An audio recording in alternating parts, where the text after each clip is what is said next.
नमस्कार, आदाब, सत श्री अकाल, जय हिंद दोस्तों। आपका स्वागत है अक्सर इंस्टीट्यूट में।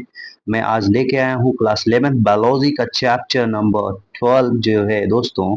इसमें जिसका नाम है दोस्तों रेस्पिरेशन इन प्लांट।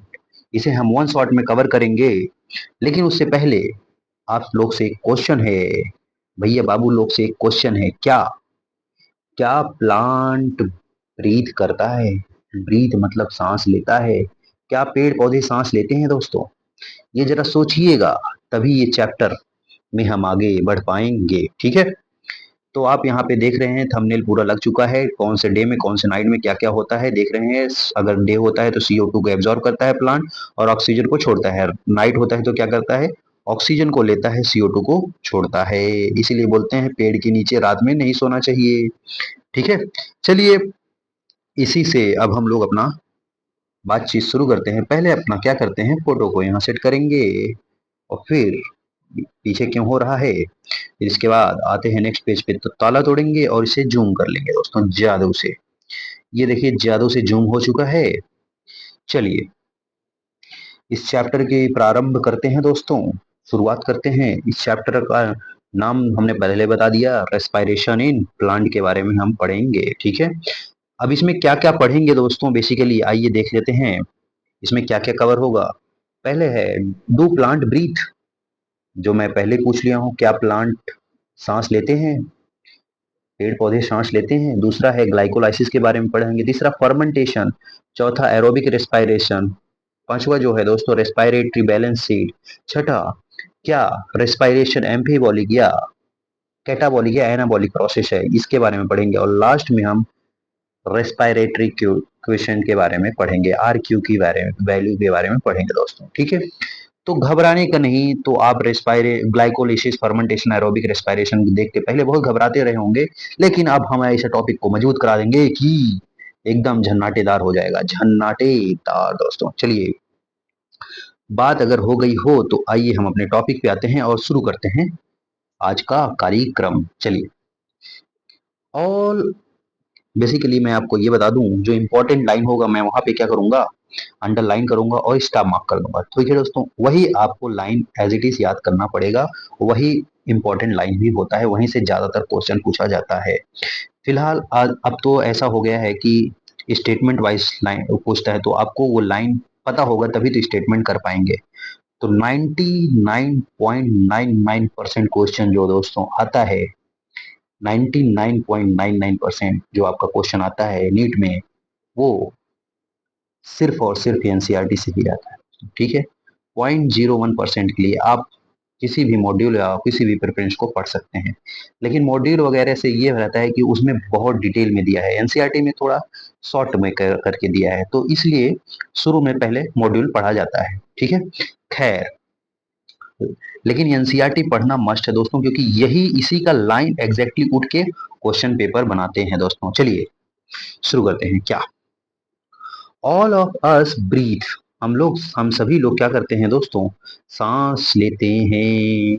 लेते हैं कि नहीं लेते हैं? लेते हैं। But why is breathing so essential of life? पूछा है क्यों सांस लेना बहुत इंपॉर्टेंट है लाइफ में। What happens when we breathe, सांस लेते हैं क्या होता है। Also do all living organism including plant and microbes breathe. Question पूछा है कि क्या जो प्लांट्स हैं, जो लिविंग सभी लिविंग ऑर्गेनिज्म है, जो प्लांट्स हैं, माइक्रोब्स हैं, सब वो सांस लेते हैं। ऑफ कोर्स यस दोस्तों, ऑफ कोर्स यस इसका आंसर होगा। इफ सो, और अगर ये लेते हैं तो कैसे, आइए हम पढ़ते हैं, इस चैप्टर में पढ़ेंगे बेसिकली।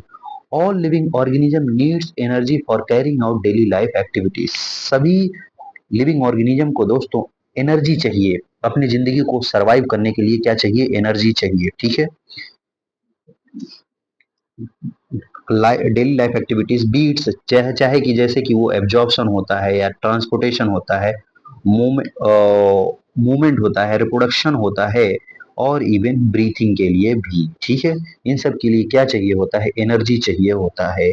तो ये एनर्जी कहाँ से आता है, बेसिकली ये एनर्जी कहाँ से आता है, where does all this energy come from, we know we eat food for energy. ये हम जानते हैं कि हम खाने एनर्जी के लिए क्या करते हैं, खाते हैं दोस्तों, खाना खाते हैं। But how this energy is taken from food, तो जो खाना खाते हैं उससे ये एनर्जी कैसे आता है, वो खाने से एनर्जी कैसे आता है, इस चैप्टर में बेसिकली यही हम पढ़ रहे होंगे।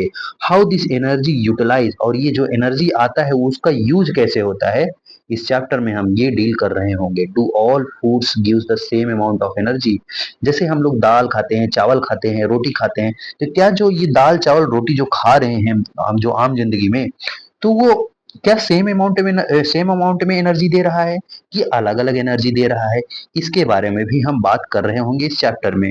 डू प्लांट ईट, क्या प्लांट भी खाते हैं, where do they where do plant get their energy from, देखिए अगर प्लांट खाते हैं तो कहाँ से वो एनर्जी पाते हैं। बेसिकली दोस्तों प्लांट को भी भोजन मिलता है, जो कि हम नेक्स्ट चैप्टर में अभी हम आपको पढ़ा के आए हैं फोटोसिंथेसिस में, कि वो प्लांट सनलाइट की एनर्जी को क्या करता है, ट्रैप करता है, और उससे क्या करता है कि उसकी लाइट एनर्जी को केमिकल एनर्जी में कन्वर्ट करता है, और केमिकल एनर्जी वैसे बनाता है, वैसे स्टार्च या स्टार्च सेल्यूलोज के फॉर्म में जो वो स्टोर कर लेता है, और बाद में वो डिफरेंट जहां जहां उसे चाहिए होता है वो ट्रांसपोर्ट करता जाता है। समझ गए, वहीं तो पढ़ाए थे ना।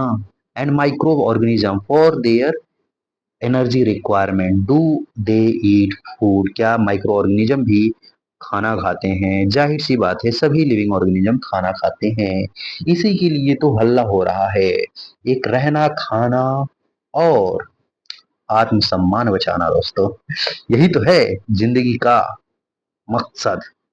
चलिए, you may wonder at a several question arise above, they may seems to very disconnected, but in reality the process of breathing is very much connected to the to the to the release of food. Let us try to understand how this happen, अब आइए देखते हैं ये कैसे होता है। चलिए, all energy required for life process is obtained by the oxidation, किससे, through oxidation of food of some macromolecules as that we call as foods, जो हम जिसे हम फूड को फूड बोलते हैं, ठीक है। Only green plant and cyanobacteria can prepare their own food, तो दोस्तों ये पूछा जा सकता है कि ऐसे कौन से ऑर्गेनिज्म है जो अपना खाना खुद बनाते हैं। केवल ग्रीन प्लांट और साइनोबैक्टीरिया ही ऐसे हैं जो अपना खाना खुद बनाते हैं। किसके थ्रू बनाते हैं, ये आपको मैं पिछले चैप्टर में बताया हूँ, by the process of photosynthesis. They trap light energy and convert into chemical energy that is stored in the bond of carbohydrate like sugar, sucrose and starch के फॉर्म में ये स्टोर करते हैं दोस्तों, ठीक है। आई होप समझ गए होंगे। We must remember that green plant to not all cells tissue organs photosynthesis, दोस्तों यहाँ पे बहुत अच्छी लाइन बोली है, मैं इसको अंडरलाइन करता हूँ। Not all cell tissue organs and photosynthesis, मतलब सभी सेल जो होते हैं, सभी टिश्यू या सभी ऑर्गन जो होते हैं वो फोटोसिंथेसिस नहीं करते हैं। ओनली सेल कंटेनिंग क्लोरोप्लास्ट, जो सेल क्लोरोप्लास्ट को लिया रहेगा, उसके पास क्लोरोप्लास्ट रहेगा, वही केवल फोटोसिंथेसिस कर पाएगा। That are most often located in superficial layer, ये कहीं कहीं पाया जाता है सुपरफिशियल लेयर पे, कैरी आउट फोटोसिंथेसिस। हेंस, अब हम क्या करेंगे, इसे ऊपर कर लेंगे। हेंस इवन इवन अब यहाँ पे hence even in the green plant all the organs and tissue cells that are non-green need food for oxidation, अब ये फूड लेंगे किसके लिए, ऑक्सीडेशन करने के लिए, फूड को ऑक्सीडाइज कर देंगे, ठीक है। अभी हम पिछले चैप्टर में दोस्तों केमिस्ट्री में ऑक्सीडेशन रिडक्शन पढ़ा के आए हैं, बेसिकली आप वहां पे सीख सकते हो। Hence food has to be translocated to the non green plant, अब जो फूड बना है वो कहाँ पे भेजा जाएगा, नॉन ग्रीन प्लांट पे भेजा जाएगा, non green part of the plant पे भेजा जाएगा। अब जैसे कि जानते हैं, हम जो जानवर हैं हम लोग जो जानवर हैं, एनिमल्स आर हेट्रोट्रॉपिक। एनिमल्स कैसे हैं? हेट्रोट्रॉपिक होते हैं। एक मिनट दोस्तों, मैं इसको क्या करता हूँ, थोड़ा साइलेंट कर देता हूँ और एरोप्लेन मोड पे भी लगा देता हूँ, क्योंकि लोग डिस्टर्ब करेंगे नहीं तो। Sorry for this interruption. चलिए, हाँ, एनिमल्स आर हेट्रोट्रॉपिक होते हैं दोस्तों। हम लोग कैसे होते हैं? हेट्रोट्रॉपिक होते हैं। हम लोग अपना खाना खुद से नहीं बना सकते हैं। ऐसा बोलेंगे हम लोग तो बनाते हैं खाना, दोस्तों वो हम लोग किसी के ऊपर डिपेंड होके बनाते हैं। मतलब प्लांट का जो होता है, उसने सीड दिया तब जाके हम उस पे बनाते हैं। अगर प्लांट सीड ही ना देता, मतलब गेहूं ना दे, चावल ना दे, तो ये देगा ही नहीं, तो हम बनाएंगे कैसे? तो बना रहे हैं, लेकिन अपने अंदर नहीं बना रहे हैं, बॉडी के अंदर नहीं बना रहे। प्लांट क्या करता है, अपने अंदर ही खुद बनाता है। और एनिमल क्या करता है, वो बाहर बनाता है, ठीक है, और उसे पका के खाता है। पका के खाना वो नहीं होता है अपना से बनाना, ठीक है, समझ रहे हो? वो दूसरे के ऊपर डिपेंड होता है, डायरेक्टली इनडायरेक्टली। जैसे कि प्लांट के ऊपर डायरेक्टली भी डिपेंड होता है, प्लांट के ऊपर इनडायरेक्टली भी डिपेंड होता है। कभी कभी क्या होता है, प्लांट को डायरेक्ट खा जाता है, अरे यार पालक वालक होता है, बॉईल करो खा लो, नहीं तो ऐसे होता है, मूली को उखाड़ो धुलो, थोड़ा सा खा डालो खच्चे से, गाजर उखाड़ो और खच्चे से खा जाओ धुल के। समझ रहे हो कि नहीं? समझ रहे हो? आई होप समझ गए होगे। एनिमल्स आर कैसे होते हैं? हेट्रोटॉपिक होते हैं, वो डिपेंड होते हैं, ठीक है, किसी के ऊपर। They obtain from food from plants, ये प्लांट से फूड ऑब्टेन करते हैं। अब नेक्स्ट पेज पे आते हैं दोस्तों। नेक्स्ट पेज पे आने से पहले ताला को तोड़ेंगे, उसे जूम कर लेंगे। लीजिए जूम कर लिए जादू से। आइए करते हैं कैसे। डायरेक्टली डिपेंड होते हैं और इनडायरेक्टली डिपेंड होते हैं। डायरेक्टली हर्बीवोरस होते हैं और इनडायरेक्टली कार्निवोरस। समझ रहे हो? अब क्या होता है कि कुछ इंसान जो होते हैं, जो वो क्या करते हैं, जो बकरी होती है वो घास खाती है। अब घास, अब जो बकरी रहती है, और बकरी को खाने वाला कौन है? इंसान होता है। तो ये क्या हो गया? फूड चेन होता है, डायरेक्टली इनडायरेक्टली। लेकिन खाया तो उसका जैसे 10% क्या होता है, अभी हम आपको जब ट्वेल्थ में पढ़ेंगे दोस्तों, इन्वायरमेंट, जब ट्वेल्थ में चैप्टर आएगा एक दोस्तों, वहाँ कौन सा चैप्टर होता है, वहाँ पे एनर्जी वाला आता है, बायोडाइवर्सिटी या कंजर्वेशन है शायद, या उससे पहले चैप्टर इन्वायरमेंट वाला है, इन्वायरमेंटल इशू वाला शायद। तो उसमें दोस्तों पढ़ाया जाता है ना, 10% लॉ लगता है। 10% लॉ कि सन से जो एनर्जी आ रही है, 10% एब्जॉर्ब होती है प्लांट में, फिर 10% हम गोट में जाती है, फिर 10% गोट से हम लोग में आती है, ऐसे ट्रांसफर होता रहता है। समझ रहे हो? तो वहां पे फूड चेन की बात करेंगे, लेकिन अभी यहाँ पे बात करते हैं। चलिए, saprophytes like fungi are dependent on dead and decaying matter. Saprophyte किस पे डिपेंड होते हैं? डेड एंड डिकेइंग मैटर पे। सेप्रोफाइट मेंबर्स कौन होते हैं दोस्तों? फंजाई जैसे होते हैं, वो सेप्रोफाइट्स होते हैं, ठीक है। What is important to recognize is that ultimately all the food that is required for life process come from the photosynthesis. सभी कहाँ से आए हैं? Photosynthesis. This chapter deal with the cellular respiration. इस चैप्टर में हम किसके बारे में पढ़ेंगे दोस्तों? सेलुलर रेस्पायरेशन के बारे में पढ़ेंगे, ठीक है। और the mechanism of break down of food materials within the cells to release energy and the trapping of these energy for synthesis of ATP। अब ये ATP के लिए कार्यक्रम हो रहा है। अभी ATP क्या वाला है? एडिनोसिन ट्राइफॉस्फेट दोस्तों। बेसिकली जैसे पैसा होता है हम लोग की लाइफ में यूज होता है, और पैसे से हम लोग फूड खरीदते हैं, खाना खरीदते हैं, वैसे हम लोग के अंदर एक पैसा है, पैसा डोल रहा है। वो पैसा कौन सा है? वो पैसे है ATP के फॉर्म में। ये पैसा बहुत इंपॉर्टेंट है दोस्तों, ATP, एडिनोसिन ट्राइफॉस्फेट। यही तो बनता है हम लोग के बॉडी में, जो अलग अलग सामान खरीद के अपने बॉडी में तोड़ते रहते हैं और ऑक्सीडाइज करते रहते हैं, खाना खिलाते रहते हैं सेल को, ठीक है। चलिए बात करते हैं। Photosynthesis of course take place within the chloroplast. Photosynthesis कहाँ होता है? जाहिर सी बात है क्लोरोप्लास्ट में होता है, इन द यूकैरियोट। कहाँ होता है? यूकैरियोट्स में। Whereas break down of the complex molecule to yield energy take place in the cytoplasm. और जो एनर्जी को, जो हम लोग जब कॉम्प्लेक्स मॉलिक्यूल को ब्रेक डाउन करते हैं, एनर्जी जब यहाँ से लेते हैं, वो कहाँ होता है? साइटोप्लाज्म एंड इन माइटोकॉन्ड्रिया में भी होता है, and also only in eukaryote. ये भी कहाँ होगा? यूकैरियोट में होगा। चलिए बात करते हैं आगे। अब यहाँ पे रेस्पायरेशन का डिफिनीशन पढ़ रहे हैं दोस्तों। क्या होता है? Breaking of carbon carbon complex compound through oxidation within a cells leading to release of considerable amount of energy called respiration। Respiration क्या होता है? जो कार्बन कार्बन बॉन्ड होता है उसको अगर हम तोड़ दें, और जो कॉम्प्लेक्स बड़ा सा कार्बन कार्बन बॉन्ड है उसे हम तोड़ रहे हैं और उससे जो एनर्जी निकल रही है कंसिडरेबल अमाउंट, वही होता है रेस्पाइरेशन दोस्तों, ठीक है। The compound that are oxidize during the process known as respiratory substrate, और वो कंपाउंड जो इसमें ऑक्सीडाइज हो रहा है उसी को बोलते हैं respiratory substrate. Usually carbohydrate are oxidize, ज्यादातर दोस्तों ज्यादातर कौन सा ऑक्सीडाइज होता है, कार्बोहाइड्रेट ऑक्सीडाइज होता है, ठीक है। But protein fat even the organic acid can used as a respiratory substrate in some plant under the certain condition। क्या बोला दोस्तों, ज्यादातर कार्बोहाइड्रेट यूज होता है प्लांट के केस में एनर्जी के लिए, लेकिन protein fat even the organic acid, और जो ऑर्गेनिक एसिड होता है वो भी यूज किया जा सकता है respiratory substrate in some plant, कुछ प्लांट में जब कंडीशन ऐसा हो जाए तो। During the oxidation within cells all the energy contained in respiratory substrate is not released। बहुत इंपॉर्टेंट लाइन आ गई दोस्तों, इसे मैं रेड लाइन से कर दे रहा हूं।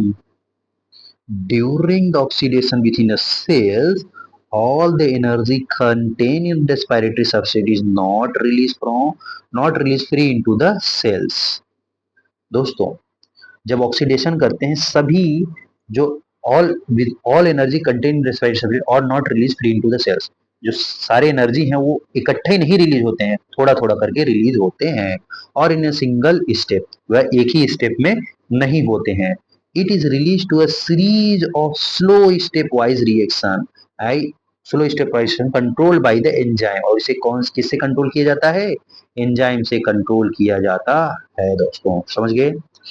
and it is trapped as a chemical energy in the form of ATP। किसके फॉर्म में ट्रैप होता है, ATP के फॉर्म में ट्रैप होता है। Hence, it is important to understand that energy released by oxidation respiration is not rather can or rather cannot be used directly,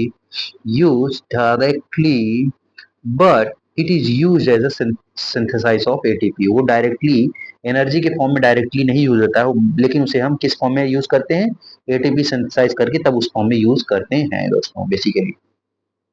which is broken down whenever and energy is needed to the utilize, और वो तभी टूटेगा, ATP जो है तभी टूटेगा जब उसे चाहिए होता है, एटीपी एडीपी में टूट जाएगा प्लस फॉस्फेट।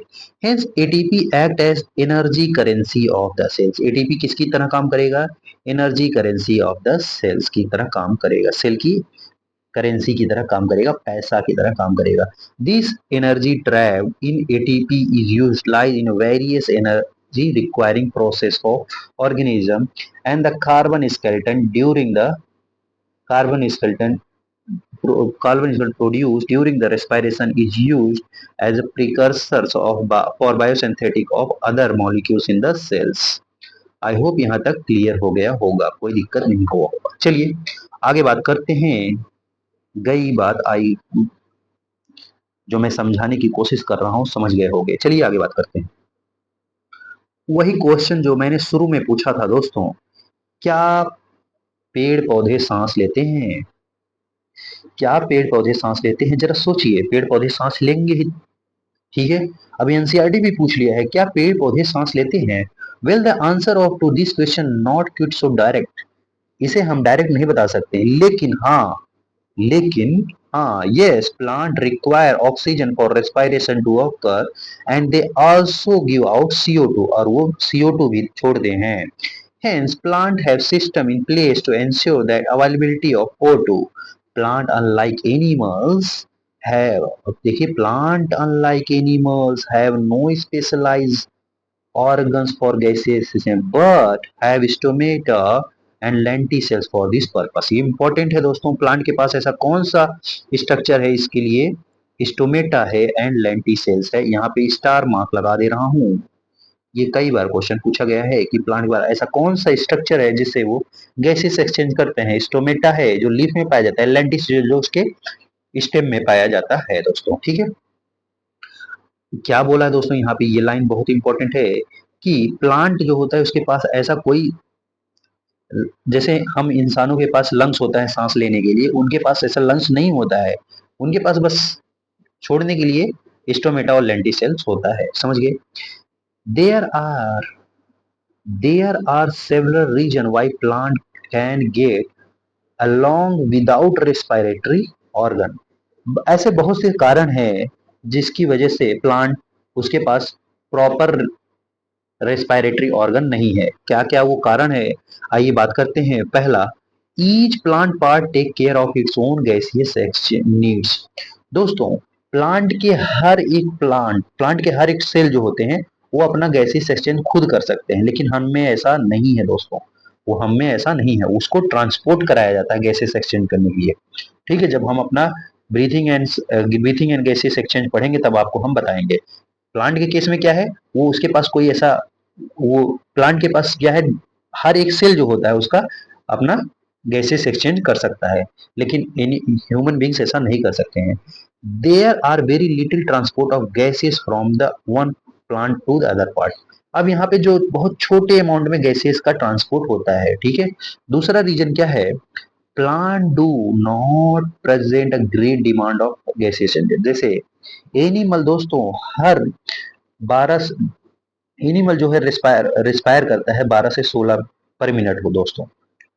1 मिनट में 12 से 16 बार वो रिस्पायर करता है, सांस लेता है सांस छोड़ता है, सांस लेता है सांस छोड़ता है, 12 से 16 बार वो एनसीईआरटी में दिया है दोस्तों, ठीक है।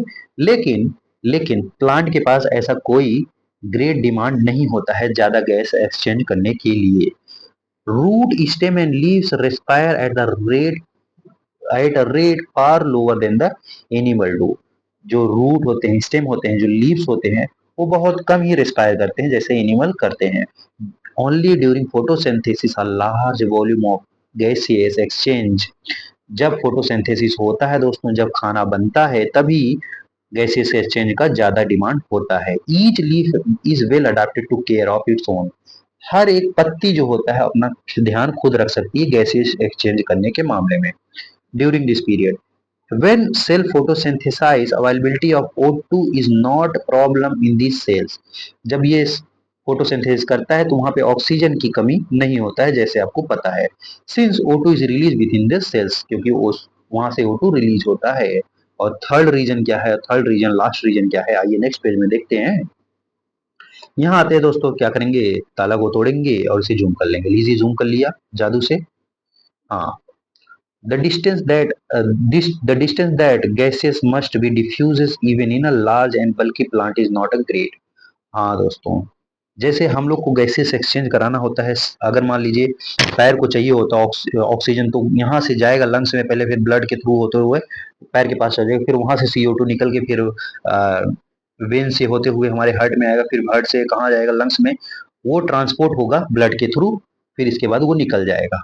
तो ऐसा प्लांट के पास कोई ग्रेट डिमांड नहीं है, बल्कि ट्रांसपोर्ट नहीं करता है, ठीक है। Each living cell in a plant is located quite close to the surface of the plant. This is a true for leaves, you may ask, but हाँ अब यहाँ पे पढ़ते हैं, but what about thick wood or woody stems and roots? In stems, the living cells are organized in a thin layer inside the and beneath the bark। जो lenticel होता है दोस्तों, ये बार्क के नीचे ही प्रेजेंट होता है जहां से गैसेस एक्सचेंज करता है, ठीक है। यहाँ पे स्टेम में वही बात करता है। स्टेम में क्या पाया जाता है, लेंटिसेल जो गैसेस एक्सचेंज करता है, तो उसके नीचे ही प्रेजेंट होता है बार्क। बार्क क्या होता है, वो प्लांट का फोफला नहीं होता, ब्राउन ब्राउन कलर का खुला रहता है, वो होता है bark. They also have opening called lenticel. अब इनके पास क्या होता है, वो उनके पास ओपनिंग प्रेजेंट होता है जिसे लेंटिसेल बोलते हैं। The cells in the interior are dead and provide mechanical support. जो अंदर में क्या होता है, डेड होते हैं, और उसे क्या, प्लांट को क्या प्रोवाइड करते हैं, मैकेनिकल सपोर्ट प्रोवाइड करते हैं। Thus most cell of the plant have at least a part of their surface in contact with the air.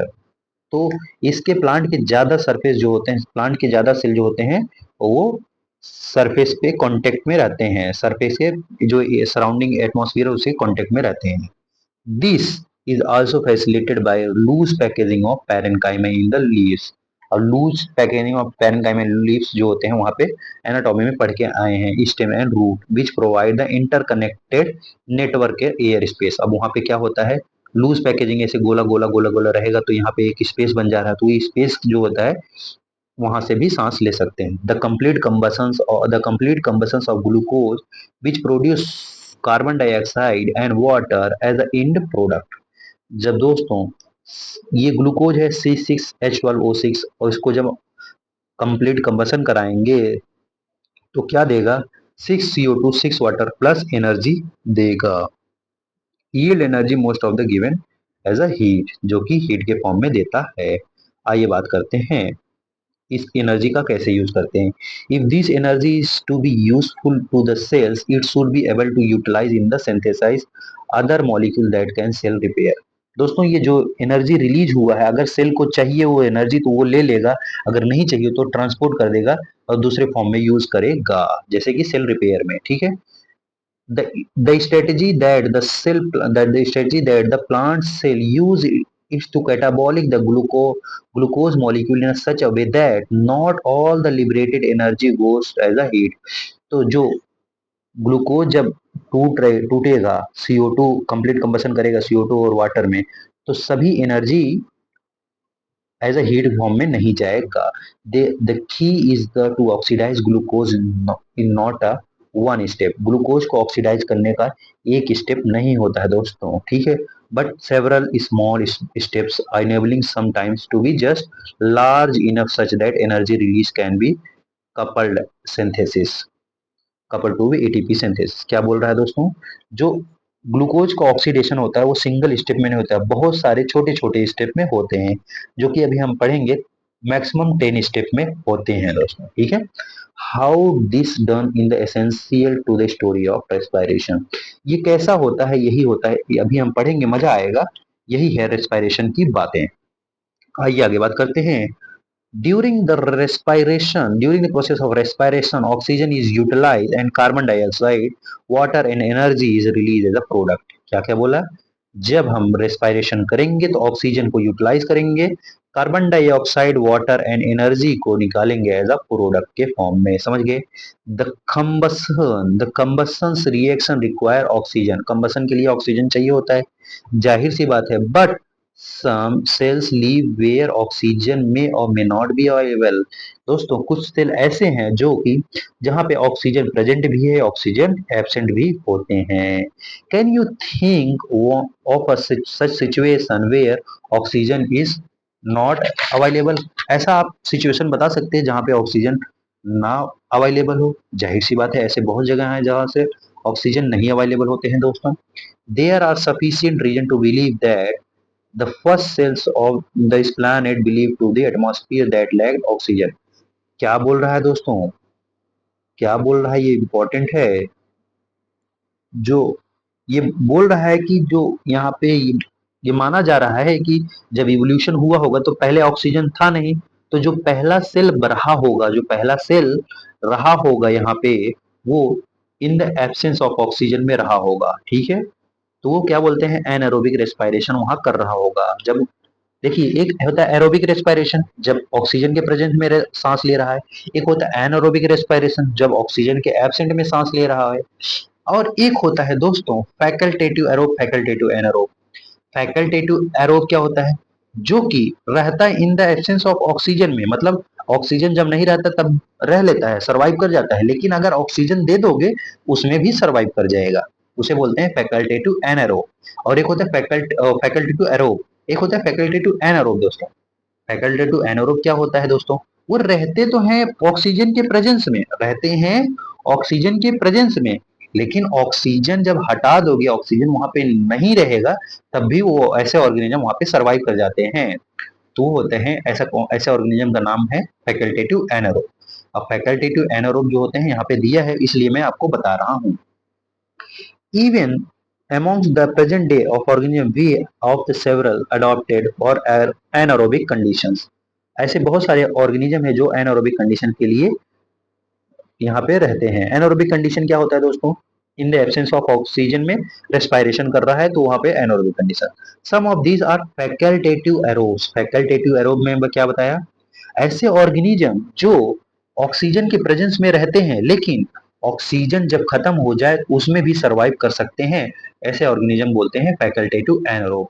और ये होता है, एक होता है ऑब्लिगेट एरोब, ऑब्लिगेट जो एरोबिक रेस्पिरेशन होता है, ठीक है, जहाँ पे ऑक्सीजन का प्रेजेंस होता है। While in others the requirement of anaerobic condition is the obligate, obligate क्या होता है, जो कि इन द एब्सेंस ऑफ ऑक्सीजन में ही रहते हैं, ठीक है, अगर उसमें ऑक्सीजन दे दोगे तो वो मर जाएंगे, समझ गए। ऑब्लिगेट का मतलब ये हुआ दोस्तों, अगर ऑक्सीजन नहीं है तब वो सरवाइव करेंगे, लेकिन ऑक्सीजन जैसे दे दोगे तो वो एक्सपायर कर जाएंगे, खत्म हो जाएंगे। In any cases, all living organisms retain the enzymatic machinery to partially oxidize glucose without the help of oxygen.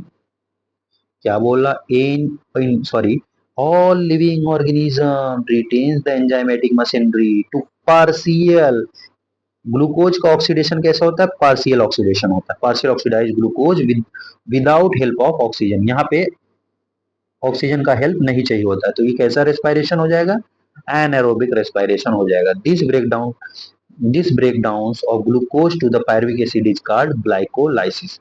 Glucose से पायरुविक एसिड का बनना क्या बोलते हैं, इसी को बोलते हैं ग्लाइकोलाइसिस। अब ये ग्लाइकोलाइसिस एक मशीनरी है दोस्तों, उसी पे पढ़ेंगे, जो कि बेसिकली ये है।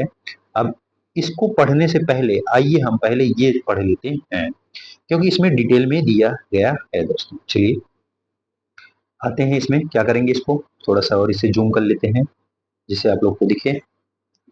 आई होप दिख रहा होगा, आई होप दिख रहा होगा। चलिए बात करते हैं, देखिए दोस्तों ग्लूकोज लेते हैं, क्या लेते हैं, ग्लूकोज। अब क्या क्या कभी क्या हमेशा ग्लूकोज ऐसे मिल जाएगा, ऐसा तो नहीं है डायरेक्टली हमेशा ग्लूकोज मिल जाए, कभी कभी सुक्रोज मिलता है। अब सुक्रोज को क्या करते हैं, इनवर्टेज के प्रेजेंस में तोड़ते हैं, इनवर्टेज डाल दोगे सुक्रोज, सुक्रोज एक डाइसेक्राइड होता है, जब इनवर्टेज डालोगे टूटेगा किसमें, ग्लूकोज और फ्रक्टोज में। ऐसे लैक्टोज होता है, उसमें लैक्टोज होता है, उसे जब उसमें इनवर्टेज डालोगे तो वहां पे एक एंजाइम होता है, उसे तोड़ोगे तो वहां पे गैलेक्टोज और मैनोज में टूटता है, ठीक है। ऐसे मैनोज जो होता है, एक एक होता है दोस्तों, तीन तीन डाइसेक्राइड होते हैं, तीन डाइसेक्राइड होते हैं बेसिकली, ठीक है। अब एक सुक्रोज हो गया, एक लैक्टोज हो गया, एक मैनोज होता है, वो ग्लूकोज ग्लूकोज में ही टूटता है। लेकिन अपने एनसीईआरटी में सिर्फ सुक्रोज की बात की है। सुक्रोज में अगर इन्वर्टेज एंजाइम डालोगे तो उस किस में टूटेगा, आपका ग्लूकोज और फ्रक्टोज में टूटेगा, क्योंकि उससे मिलके बना होता है। जब बायोमोलिक्यूल पढ़ाएंगे तो वहां पे बताएंगे, ठीक है। आइए अब ग्लूकोज की बात करते हैं। ग्लूकोज मिल गया है, ग्लूकोज लेने के बाद दोस्तों क्या होता है, ग्लूकोज लेने के बाद अब इसमें एक एंजाइम होता है हेक्सोकाइनेज। कौन सा एंजाइम होता है, हेक्सोकाइनेज। फर्स्ट स्टेप में क्या करते हैं दोस्तों, हेक्सोकाइनेज एक एंजाइम होता है, ये ग्लूकोज को, अब यहाँ पे एटीपी लेंगे, एटीपी एडीपी पहले तोड़ेगा, एडीपी प्लस फॉस्फेट, अब ये फॉस्फेट जाके ग्लूकोज के 6th पोजीशन पे बाइंड कर जाएगा, तो यहाँ पे बन जाएगा ग्लूकोज 6 फॉस्फेट। क्या बन जाएगा, ग्लूकोज 6 फॉस्फेट, ग्लूकोज 6 कार्बन का, और यहाँ पे फॉस्फेट बाइंड हो गया तो अभी चेंज नहीं हुआ, तो ये भी 6 कार्बन का होता है। अब आइसोमराइजेशन करेंगे दोस्तों, आइसोमराइजेशन करेंगे तो ग्लूकोज 6 फॉस्फेट कन्वर्ट हो जाएगा फ्रक्टोज 6 फॉस्फेट में। इसमें कन्वर्ट हो जाएगा फ्रक्टोज 6 फॉस्फेट में। आइसोमराइजेशन जब करेंगे तो किसमें कन्वर्ट हो जाएगा, फ्रक्टोज 6 फॉस्फेट। जैसे ही फ्रक्टोज 6 फॉस्फेट में कन्वर्ट हुआ, तब एक दूसरा एंजाइम लेंगे दोस्तों जिसका नाम है फॉस्फोफ्रक्टोकाइनेज, पीएफके हम लोग इसे बोलते हैं, पीएफके, फॉस्फोफ्रक्टोकाइनेज, ठीक है। थोड़ा पेन का साइज थोड़ा कर लेते हैं क्योंकि बड़ा हो रहा है, ठीक है। क्या है, पीएफके, ठीक है दोस्तों, ओके। अब यहाँ पे एटीपी का यूज फिर से करेंगे, दोबारा एटीपी को तोड़ेंगे किसमें, एडीपी प्लस फॉस्फेट। अब ये फॉस्फेट, अब ये फ्रक्टोज के फर्स्ट पोजीशन पे जाके बाइंड कर जाएगा, तब ये बन जाएगा फ्रक्टोज 1,6 बीस फॉस्फेट। अब दो फॉस्फेट ग्रुप लग जाए तो दो 20 फॉस्फेट, तो फ्रक्टोज 1,6 बीस फॉस्फेट बन जाएगा। अब ये फ्रक्टोज 1,6 बीस फॉस्फेट दो चीजों में टूटता है, एक बोलता है 3 फॉस्फोग्लिसराल्डिहाइड, या इसे बोलते हैं पीजीएल, इसे क्या बोलते हैं, पीजीएल, ठीक है। या दूसरा टूटता है दोस्तों डीएचएपी, ये भी 3 कार्बन, ये भी 3 कार्बन, ठीक है। अब दो चीज में टूट गया, फॉस्फोफ्रक्टोकाइनेज दो चीज में टूटा, ऐसे मत समझ लीजिए ये दो चीज में टूट गया, ठीक है, पीजीएल और डीएचएपी में। डीएचएपी का भी फुल फॉर्म होता है डाईहाइड्रोक्सी एसीटोन फॉस्फेट होता है, ठीक है।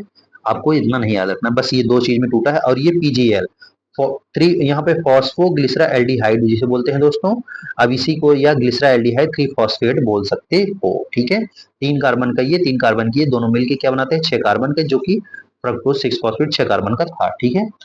अब जो जाएगा आगे बढ़ेगा दोस्तों, वो पीजीएल आगे साइकिल में मूव ऑन करेगा, ठीक है।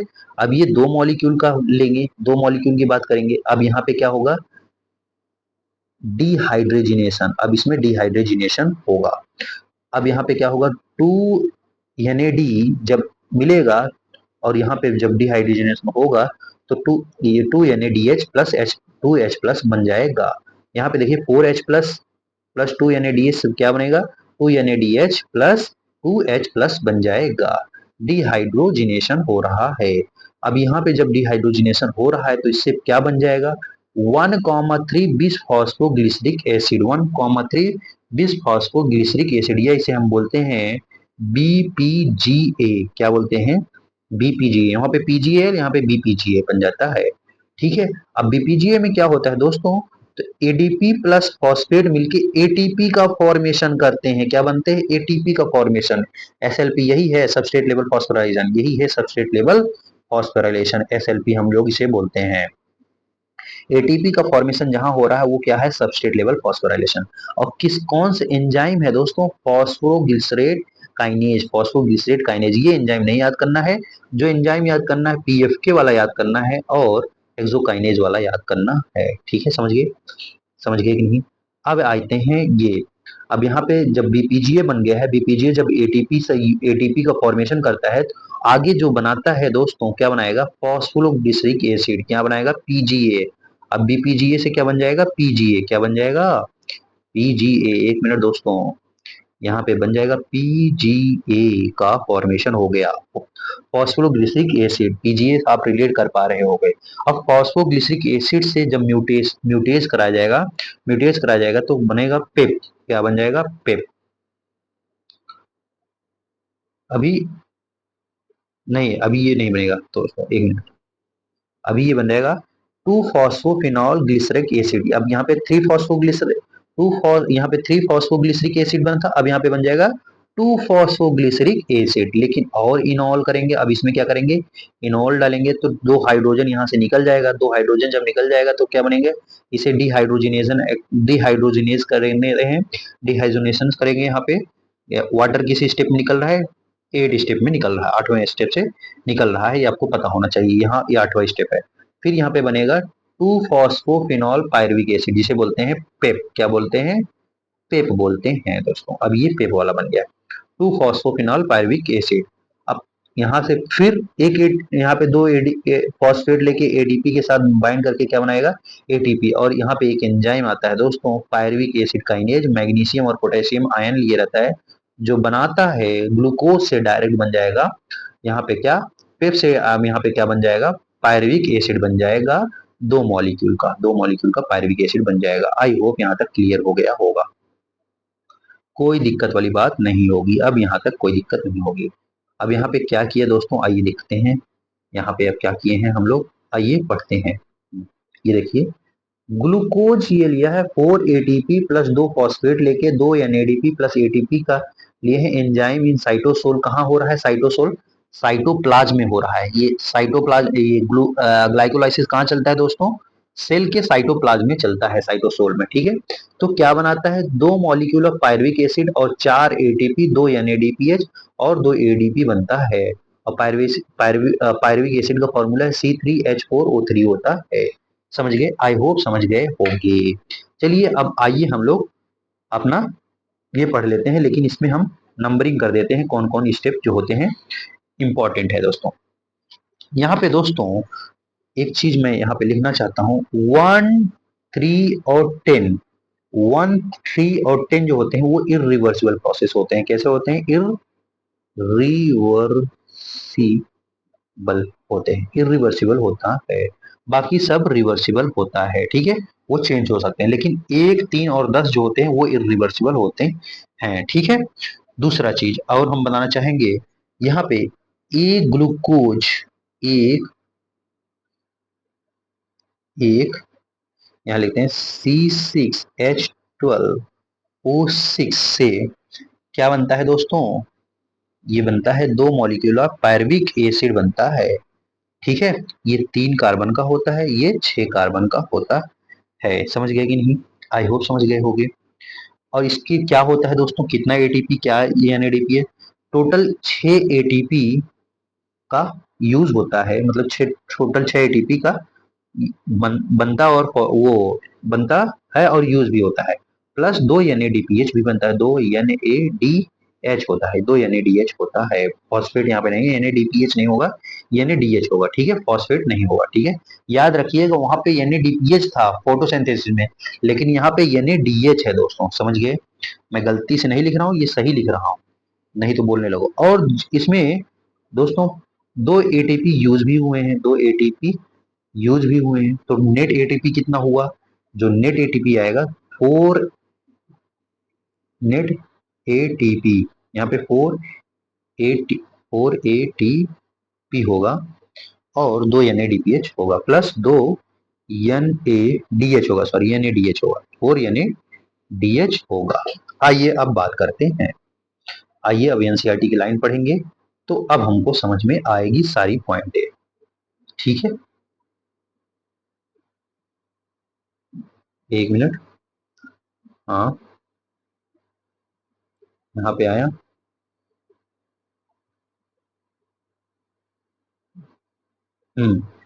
आइए अब हम ग्लाइकोलाइसिस की बात करते हैं सीधा। ग्लाइकोलाइसिस, टर्म ग्लाइकोलाइसिस जो होता है, अब बस पढ़ना ही पढ़ना रह गया दोस्तों, कोई बड़ी बात नहीं है। The term glycolysis originate from Greek word ग्लाइकोस, मतलब होता है ग्लाइकोस फॉर शुगर, लाइसिस मतलब होता है टूटना, स्प्लिटिंग। ठीक है, the scheme for glycolysis was given by Embden, Meyerhof and Parsons. किसके किसके द्वारा दिया गया है दोस्तों? एम्बेडेन, मेयरहॉफ एंड पार्सन, जिसे हम ईएमपी पाथवे बोलते हैं। ठीक है, समझ गए? In anaerobic organism it is only process for respiration. एनऑर्गेनिज्म में दो, ये जो एनारोबिक रेस्पिरेशन, एनारोबिक जो ऑर्गेनिज्म होते हैं, वो केवल यही माध्यम है रेस्पिरेशन का। ठीक है, एनारोबिक में कौन सा माध्यम, सिर्फ यही है, glycolysis. Glycolysis occur in the cytoplasm of the cells and is present in all living organism। दोस्तों विदाउट एनी एक्सेप्शन ये सभी लिविंग ऑर्गेनिज्म में पाया जाता है। In this process glucose undergoes partial oxidation, बहुत इंपॉर्टेंट है, पार्शियल ऑक्सीडेशन करता है दोस्तों। ठीक है, to form 2 molecule of pyruvic acid, कितना मॉलिक्यूल बनाता है, 2 मॉलिक्यूल ऑफ पायरुविक एसिड बनाता है। In plant this glucose is derive from the sucrose, plant में कहां से डिराइव होता है, सुक्रोज से। Which is and product of photosynthesis, जो कि एंड प्रोडक्ट होता है फोटोसिंथेसिस का। फोटोसिंथेसिस जब होता था, वहां पे क्या बनता था, सुक्रोज ही बनता था। और फॉर्म द स्टोरेज, और फॉर्म स्टोरेज। आइए आगे बात करते हैं, storage of carbohydrate. Next page पे आते हैं, ताला तोड़ेंगे, इसे जूम कर लेंगे जादू से, लीजिए जूम कर लिया। ठीक है, स्टोरेज ऑफ कार्बोहाइड्रेट। ठीक है, sucrose is converted into glucose and fructose bye the enzyme invertase, and these two monosaccharide readily enters in the glycolytic pathway। ठीक है, यही तो बताया। अब मान लीजिए प्लांट में क्या होता है, डायरेक्ट ग्लूकोज नहीं मिलता है, तो वहां पे किससे माध्यम से मिलता है, सुक्रोज के माध्यम से। जब सुक्रोज डालोगे, वहां पे इन्वर्टेज एंजाइम डालोगे, तो वहां पे किसमें टूटेगा, ग्लूकोज में, और दूसरा एंजाइम फ्रक्टोज में टूटेगा। ठीक है, समझ गए? Glucose and fructose are phosphorylated to give rise the glucose 6 phosphate. अब ग्लूकोज को फॉस्फोराइलेटेड किया गया है, यहाँ पे देखिए फॉस्फोराइलेटेड किया गया है, तो ग्लूकोज 6 फॉस्फेट। और फिर अब इसके बाद क्या किया गया है, फ्रक्टोज 6 फॉस्फेट को यहाँ पे आइसोमेरेज करने के बाद, आइसोमेरेज करने के बाद फिर इसको फास्फोराइड, इसको फिर फॉस्फेट फॉस्फेट ग्रुप दिया गया है, जिसमें 1,6 बिस फॉस्फेट बन गया है। By the activity of enzyme hexokinase, यहाँ पे कौन सा एंजाइम है था, हेक्सोकाइनेज एंजाइम था। ठीक है, अब यहाँ पे कौन सा एंजाइम था, पीएफ के था, कौन सा, पीएफ के, उसका नाम क्या था, फॉस्फोफ्रक्टोकाइनेज था। ठीक है, this phosphorylated forms the glucose then isomerise the, तब उसे क्या करते हैं, आइसोमराइज करते हैं to produce fructose 6 phosphate. I hope यहाँ तक कोई सब क्लियर हो रहा होगा। Subsequent step of metabolism of glucose and fructose are same, glucose और फ्रक्टोज का मेटाबॉलिज्म क्या होता है, सेम होता है। The various step of glycolysis are displayed in figure 12.1, इसमें दिया गया है, ये वाला है। ठीक है, in glycolysis a chain of 10 reaction, कितना कितने स्टेप का होता है, 10 स्टेप का होता है, under the control of different enzyme, अलग अलग एंजाइम के कंट्रोल में होता है। सभी एंजाइम नहीं पता होना चाहिए, दो तीन पता होना चाहिए जो मैं आपको बता दे रहा हूँ।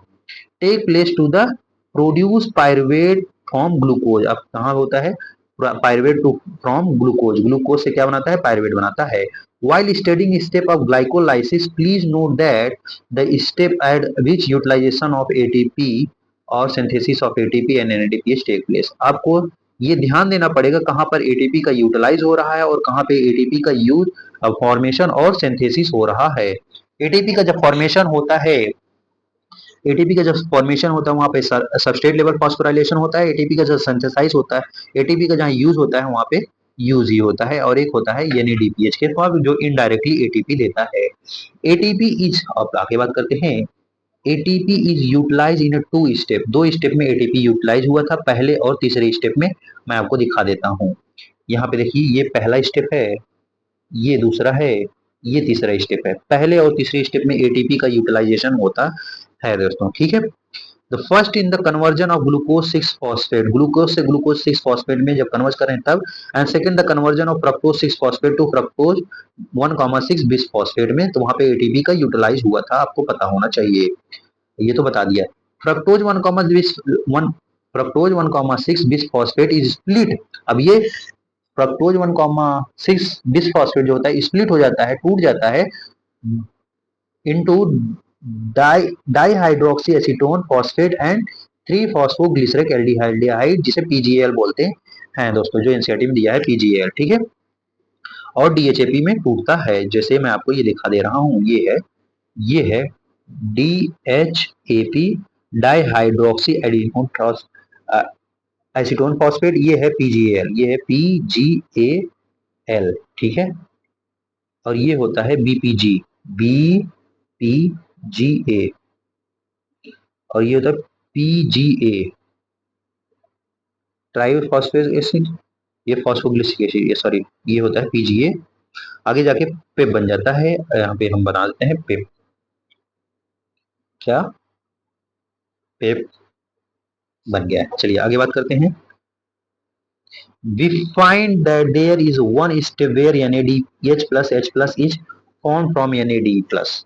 This is when the 3-phosphoglyceraldehyde PGL is converted to the 1,3 bis phosphoglyceric acid BPGA। दोस्तों, हम इस ग्लाइकोलिसिस में देखे हैं कि सिर्फ एक बार ही NADH plus H plus form होता है, वो कब, जब यहाँ पे पीजीएल से बीपीजीए में जाते हैं तब वहां पे फॉर्म होता है, ये वाले स्टेप में जब जाते हैं, पीजीएल से बीपीजीए में जाते हैं। आई होप यहाँ तक क्लियर हो गया होगा बातें। चलिए आगे बात करते हैं। The two redox equivalent are remove in the form of two hydrogen atom, अब यहाँ पे रिडॉक्स इक्विवेलेंट रिमूव होता है दो हाइड्रोजन एटम के फॉर्म में, from PGL and transfer to the molecule of two NAD. अब कहाँ ट्रांसफर होता है, एनएडीएच, जो कि एनएडीएच बनाता है, एनएडीएच प्लस एच प्लस बनाता है। PGL is oxidise and with inorganic phosphate to get converted into BPGA, ठीक है। The conversion of BPGA to the 3-phosphoglyceric acid is also energy yielding process। अब ये कैसा है एनर्जी यील्डिंग प्रोसेस, यहाँ पे एनर्जी का सिंथेसिस होता है, जैसे बीपीजीए से पीजीए का फॉर्मेशन हो रहा है, वहां पे एटीपी का फॉर्मेशन हो रहा है, तो ये एसएलपी हो गया, ये एसएलपी, ये एक एसएलपी ये है, और एक एसएलपी ये है, समझ गए, सबस्ट्रेट लेवल फॉस्फोराइलेशन जिसे हम बोलते हैं दोस्तों, समझ गए। जहां पे एटीपी का फॉर्मेशन वो सबस्ट्रेट लेवल का फॉर्मेशन होता है, सबस्ट्रेट लेवल हो गया, समझ गए, आई होप समझ गए हो गए। This energy is trapped by the formation of ATP, अब ये एटीपी कैसे ट्रैप होता है, formation of ATP. Another ATP synthesised during the conversion of PEP to the pyruvic acid, जब पेप से पायरुविक एसिड बनता है तब वहां पे एटीपी सिंथेसाइज हो रहा है, आप ये वाले स्टेप की बात कर रहे हैं, समझ गए, ये वाले स्टेप की बात कर रहे हैं ये लोग। आइए बात करते हैं। Can you calculate how many ATP molecule directly synthesized in this pathway for one glucose of molecule? क्या आप बता सकते हैं कितना मॉलिक्यूल हुआ है? Yes, basically 4 ATP, 4 net ATP form हुआ था, समझ गए, आई होप समझ गए हो गए। चलिए अब बात करते हैं। Pyruvic acid is the key product. Pyruvic acid जो होता है की प्रोडक्ट होता है किसका? ग्लाइकोलाइसिस का। समझ गए? What is metabolic fate of pyruvate? अब जो पायरुवेट होता है इसका मेटाबॉलिक फेट क्या होता है? This depend on the cellular needs. अब ये सेलुलर नीड के ऊपर डिपेंड होता है। आइए नेक्स्ट पेज पे बोलते हैं। पहले क्या करेंगे? ताला तोड़ेंगे, उसे जूम कर लेंगे। लीजिए जूम कर लिया आप। आइए, there are three major ways in which the different cells handle the pyruvic acid produced by glycolysis। तीन स्टेप में इसे हैंडल किया जाता है। These are lactic acid fermentation, alcoholic fermentation and aerobic respiration। कौन कौन से होते हैं? lactic acid fermentation, alcoholic fermentation and aerobic respiration। fermentation take place under the anaerobic condition। Fermentation कब होता है दोस्तों? एनएरोबिक कंडीशन में, जहां पे ऑक्सीजन एब्सेंट होता है वहां पे होता है। In many prokaryotes and unicellular eukaryote.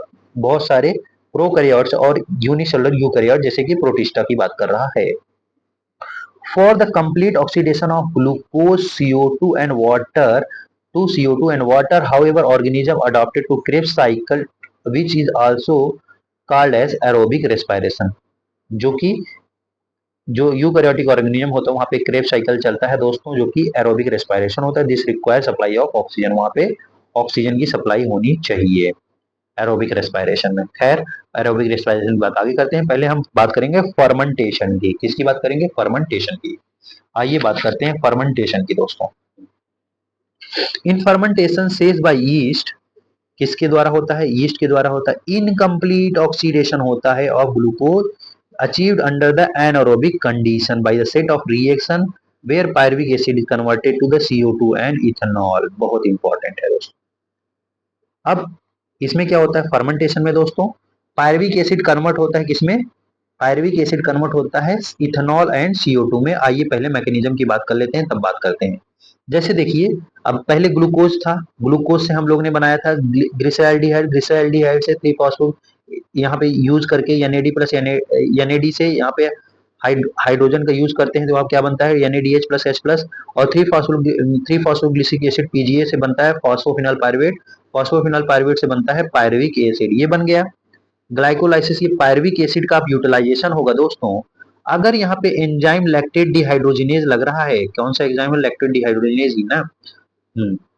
एक मिनट दोस्तों हमको देखने दो। हाँ, पायरुविक एसिड, डिकार्बोक्सिल अल्कोहल डिहाइड्रोजिनेज, और एक होता है लैक्टेट डिहाइड्रोजिनेज। हाँ, लैक्टेट डिहाइड्रोजिनेज। अगर लैक्टेट डिहाइड्रोजिनेज क्या है? Lactate dehydrogenase. यहाँ पे लैक्टेट डिहाइड्रोजिनेज अगर यूज हो रहा है तो NAD, जब NADH प्लस H प्लस टूटेगा किसमें? NAD प्लस में, तो ये देता है लैक्टिक एसिड। जैसे हम लोग के मसल्स में दोस्तों।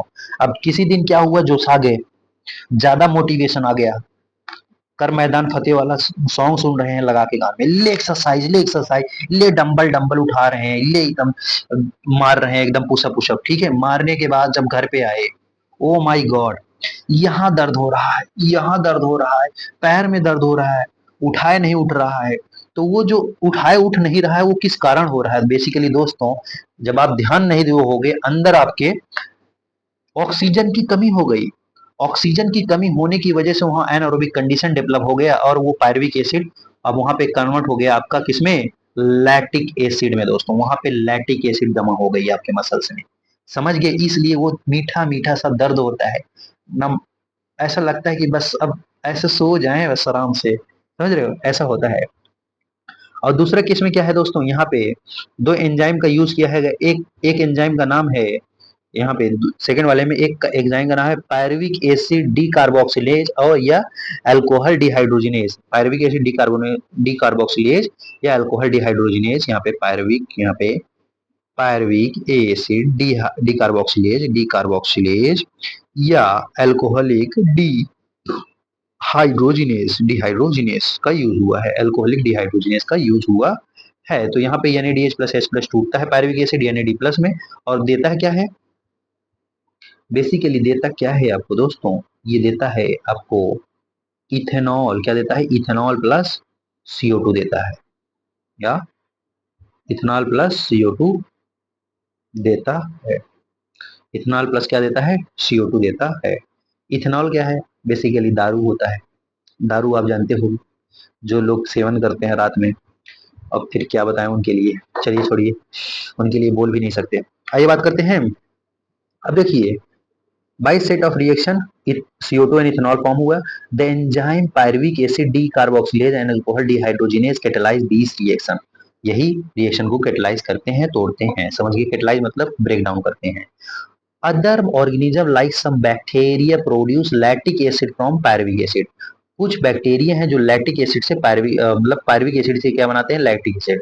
This step involve are shown in figure. In animals also like muscles during exercise when oxygen insufficient हो जाती है, इनएडिक्वेट मतलब insufficient for cellular respiration, pyruvic acid reduces to the lactic acid. Pyruvic acid reduce हो जाएगा इसमें lactic acid by the enzyme.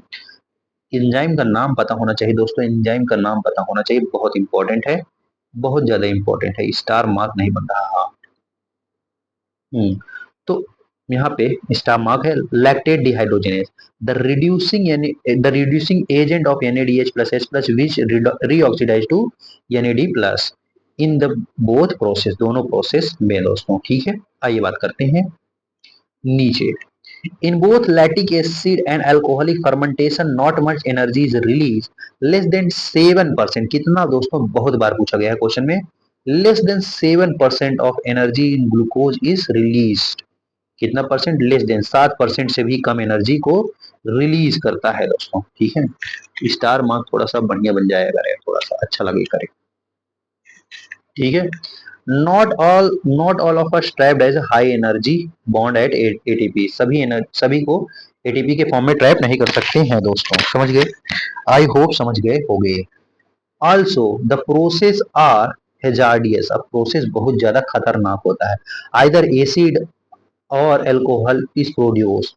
What is the net ATP that is synthesized? Calculate how many ATP are synthesized and detected the number of ATP during the during the glycolysis। दोस्तों, total net ATP कितना होता है, 2 ATP होता है। When one molecule of glucose is fermented to the alcohol और alcohol to acid, lactic acid, कितना होता है, 2 एटीपी होता है। नेट गेन कितना होता है, 2 एटीपी।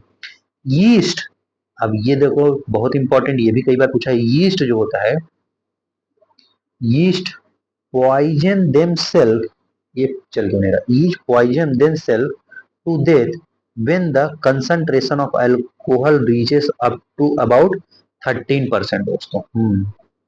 जब ये कंसंट्रेशन 13% पहुंच जाता है, तो ये जो यीस्ट होता है अपने आप को डेथ कॉज कर लेता है दोस्तों। ठीक है, अल्कोहल का कंसंट्रेशन अगर नेचुरली, अगर कंसंट्रेशन अगर डिस्टिलेशन नहीं कर रहे हो तो वो डेथ कॉज कर देगा, आप लोग को मार देगा, समझ गए? तो आप बताइए, यहाँ पे क्वेश्चन पूछा है, what then would be maximum concentration of alcohol and beverage that can naturally fermentated, that is less than 13% होता है। ठीक है, लेस देन 13%। अब यहाँ पे पूछा, how do you think average alcohol of average beverage of alcohol content greater than this concentration of alcohol 10।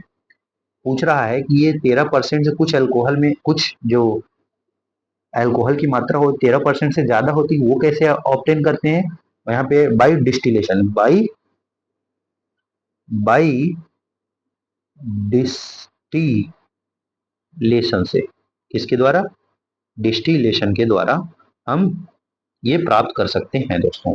What is there what then is the process by which organism carry out complete oxidation। अब ऐसा कौन सा process है जिसके द्वारा, पहले देखिए partial oxidation पढ़े, फिर इसके बाद इनकम्प्लीट पढ़े, अब क्या पढ़ेंगे, कंप्लीट ऑक्सीडेशन के बारे में पढ़ेंगे। और glucose extract and extract the energy store to पहले ताला को तोड़ेंगे, फिर इसके बाद इसे जूम कर लेंगे। लीजिए जूम कर लिया। To synthesise a large number of ATP molecule needed for cellular metabolism. ठीक है, अब ऐसा कौन सा है जिसमें कंप्लीट ऑक्सीडेशन हो रहा है? In eukaryotic this step placed with in the mitochondria. अब यह कहाँ होता है यूकैरियोटिक में दोस्तों? माइटोकॉन्ड्रिया में होता है।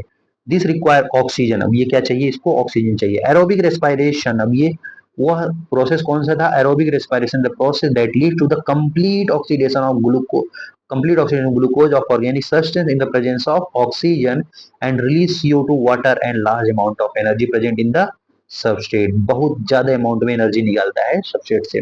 This type of respiration is most common in higher organism. कहाँ पे कॉमन है ज्यादातर? जो बड़े बड़े ऑर्गेनिज्म हैं उन पे ही ये कॉमन होता है, ठीक है।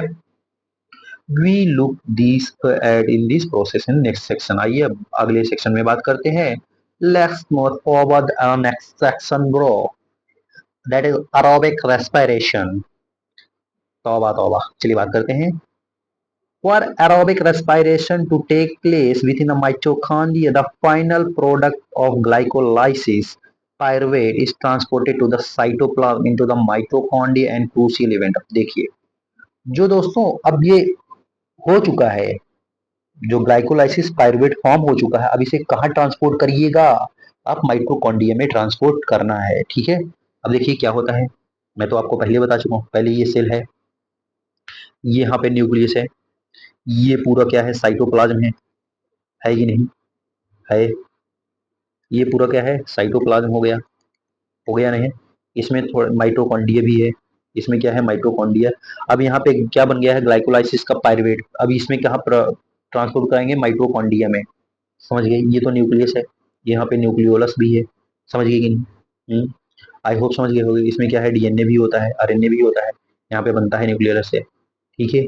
और ये माइटोकॉन्ड्रिया है, यहाँ पायरुवेट बन गया, ग्लाइकोलाइसिस एनारोबिक कंडीशन। अब यहाँ पे माइटोकॉन्ड्रिया में जाएगा एरोबिक रेस्पिरेशन होने के लिए। आ रहा है कि नहीं समझ में? कुछ लिंक हो रहा है कि नहीं? ये क्या है, सेल है।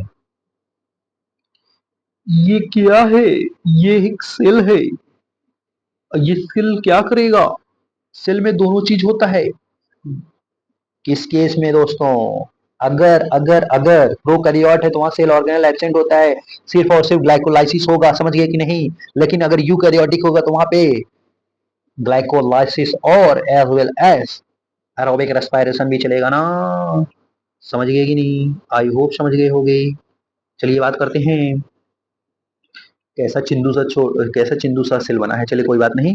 बात करते हैं आगे। इसमें क्या है, the complete oxidation of pyruvate by the step wise removal of all hydrogen atoms leaving the 3CO2 molecule. दोस्तों क्या बोल गया, एक ग्लूकोज को जब ऑक्सीडाइज करोगे, क्या बोल गया? यहाँ पे देखिए, यहाँ पे इसको मैं बताना चाहता हूँ। एक C6H12O6 को जब ऑक्सीडाइज करोगे, O2 डालोगे, तो यहाँ पे बनेगा three three molecule of CO2 बनेगा, 3 मॉलिक्यूल ऑफ CO2 बनेगा, ठीक है। Sorry sorry sorry sorry sorry.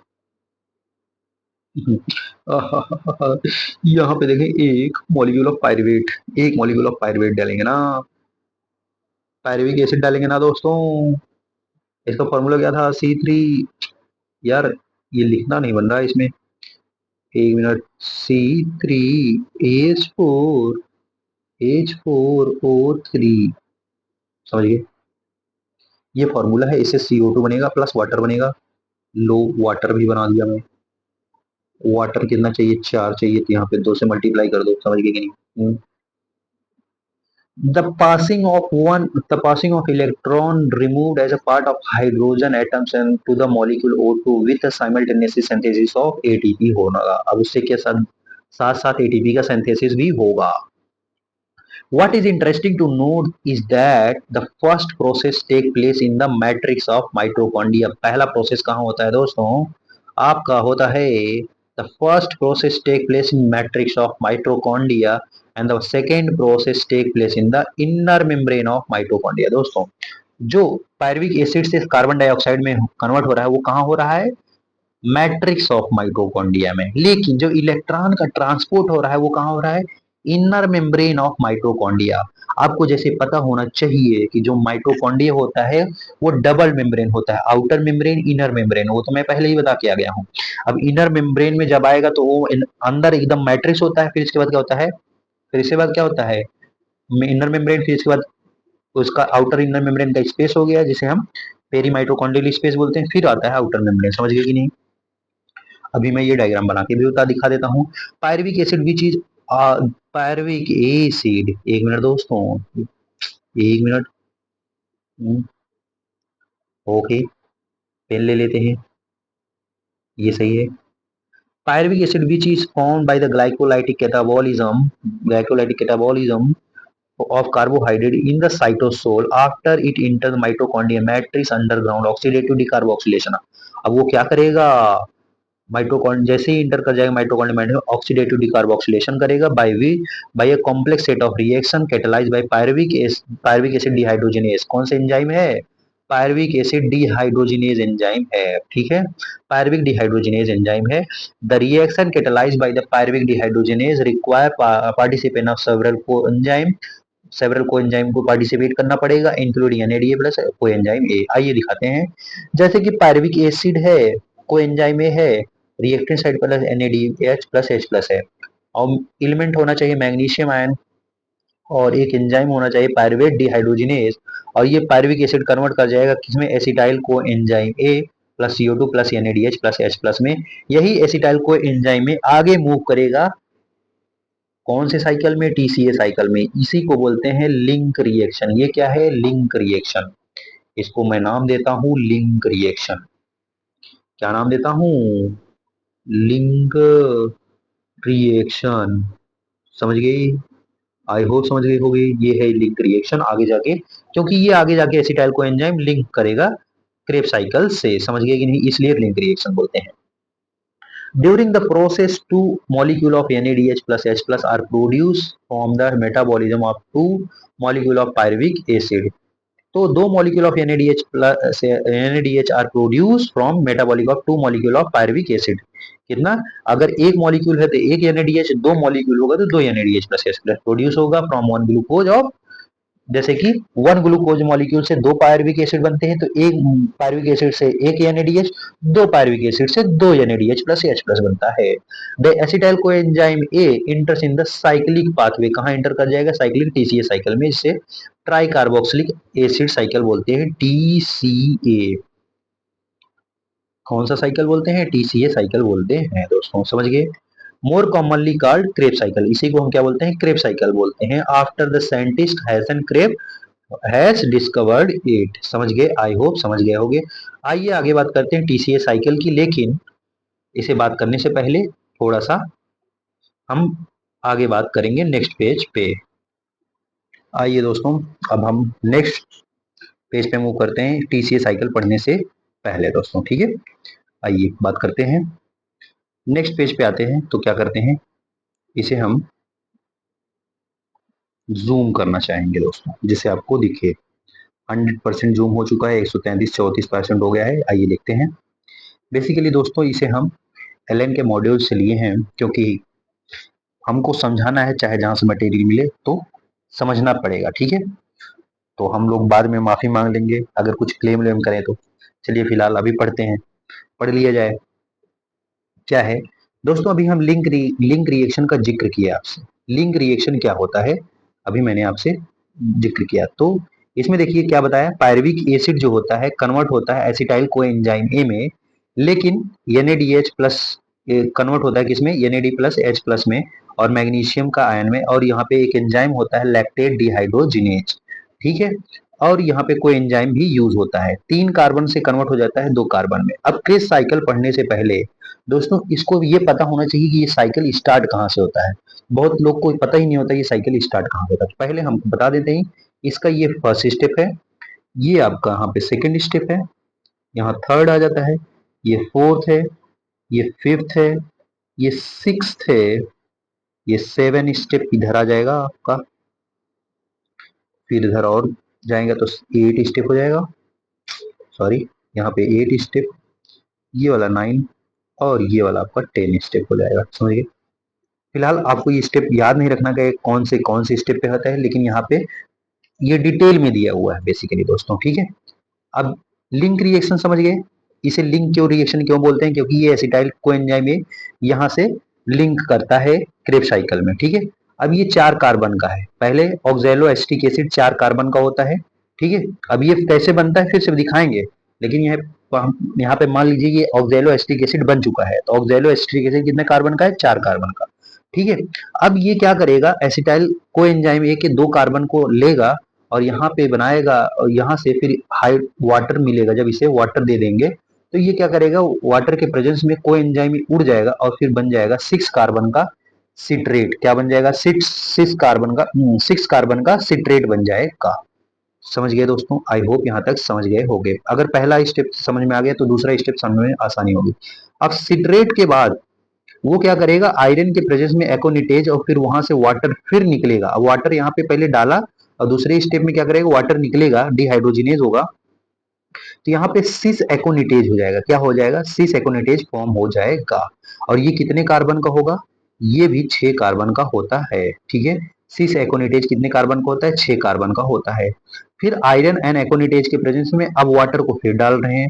Water को डालने के बाद क्या होगा, आइसोसिट्रेट बन जाएगा, आइसोसिट्रेट बन जाएगा। अभी कितने कार्बन का हुआ, अभी भी 6 कार्बन का होगा।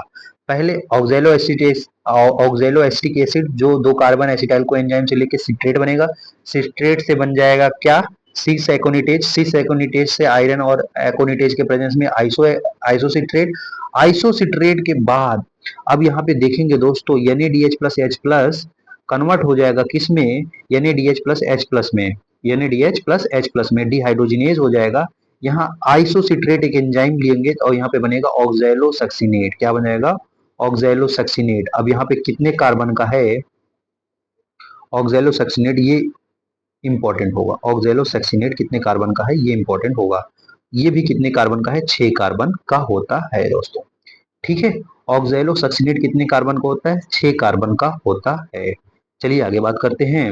ऑक्सैलोसक्सिनेट के बाद दोस्तों, ऑक्सैलोसक्सिनेट के बाद ऑक्सैलोसक्सिनेट के बाद आप ध्यान से देखेंगे, ऑक्सैलोसक्सिनेट के बाद आप ये देखेंगे मैंगनीज आयन के प्रेजेंस में मैंगनीज आयन के प्रेजेंस में डीकार्बोक्सिलेशन हो रहा है। अब डीकार्बोक्सिलेशन मतलब CO2 का उड़ जाना, एक मॉलिक्यूल ऑफ CO2 उड़ गया तो यहाँ से बनेगा alpha ketoglutarate, alpha ketoglutarate. और ये कितने कार्बन का होता है, 5 कार्बन का होता है। एक CO2 उड़ गया तो कितने कार्बन का बच गया, 5 कार्बन, 5 कार्बन का हो जाता है दोस्तों। ठीक है, अब 5 कार्बन जो होता है, फिर यहाँ पे को एंजाइम ए जो होता है आ गया और फिर यहाँ पे CO2 फिर से निकलेगा, फिर यहाँ पे बनेगा ऑक्सीडेटिव डीकार्बोक्सिलेशन होता है, फिर से एक मॉलिक्यूल ऑफ CO2 उड़ जाता है और यहाँ पे लैक्टेट डिहाइड्रोजिनेज आ जाता है और यहाँ पे NAD प्लस कन्वर्ट हो जाता है NADH प्लस H प्लस में, जो कि 4 कार्बन का सक्सिनाइल को एंजाइम ए फॉर्म हो जाता है। क्या बन जाता है, सक्सिनाइल को एंजाइम जो वहां छूट गया था, फिर यहाँ पे को एंजाइम ए यूज कर सक्सिनाइल को एंजाइम ए।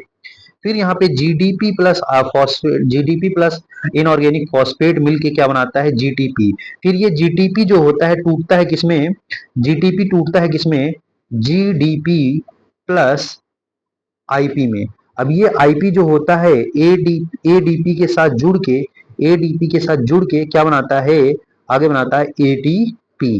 अब ये ATP बना रहा है तो इसलिए क्या बन जाएगा, सबस्ट्रेट लेवल फॉस्फोराइलेशन। क्या हो जाएगा, सबस्ट्रेट लेवल फॉस्फोराइलेशन। समझ गए। अब ये सक्सिनाइल को एंजाइम में कन्वर्ट हो जाता है जीडीपी के प्रेजेंस इनऑर्गेनिक फॉस्फेट में, जीडीपी कन्वर्ट, जीडीपी टूटता है किसमें, जीडीपी प्लस इनऑर्गेनिक फॉस्फेट में। फिर ये इनऑर्गेनिक फॉस्फेट एडीपी के साथ जुड़ के क्या बनाता है, एटीपी। ठीक है, और यहाँ से को एंजाइम ये रिलीज हो जाता है और ये बन जाता है सक्सिनेट एंजाइम, सक्सिनेट बन जाता है।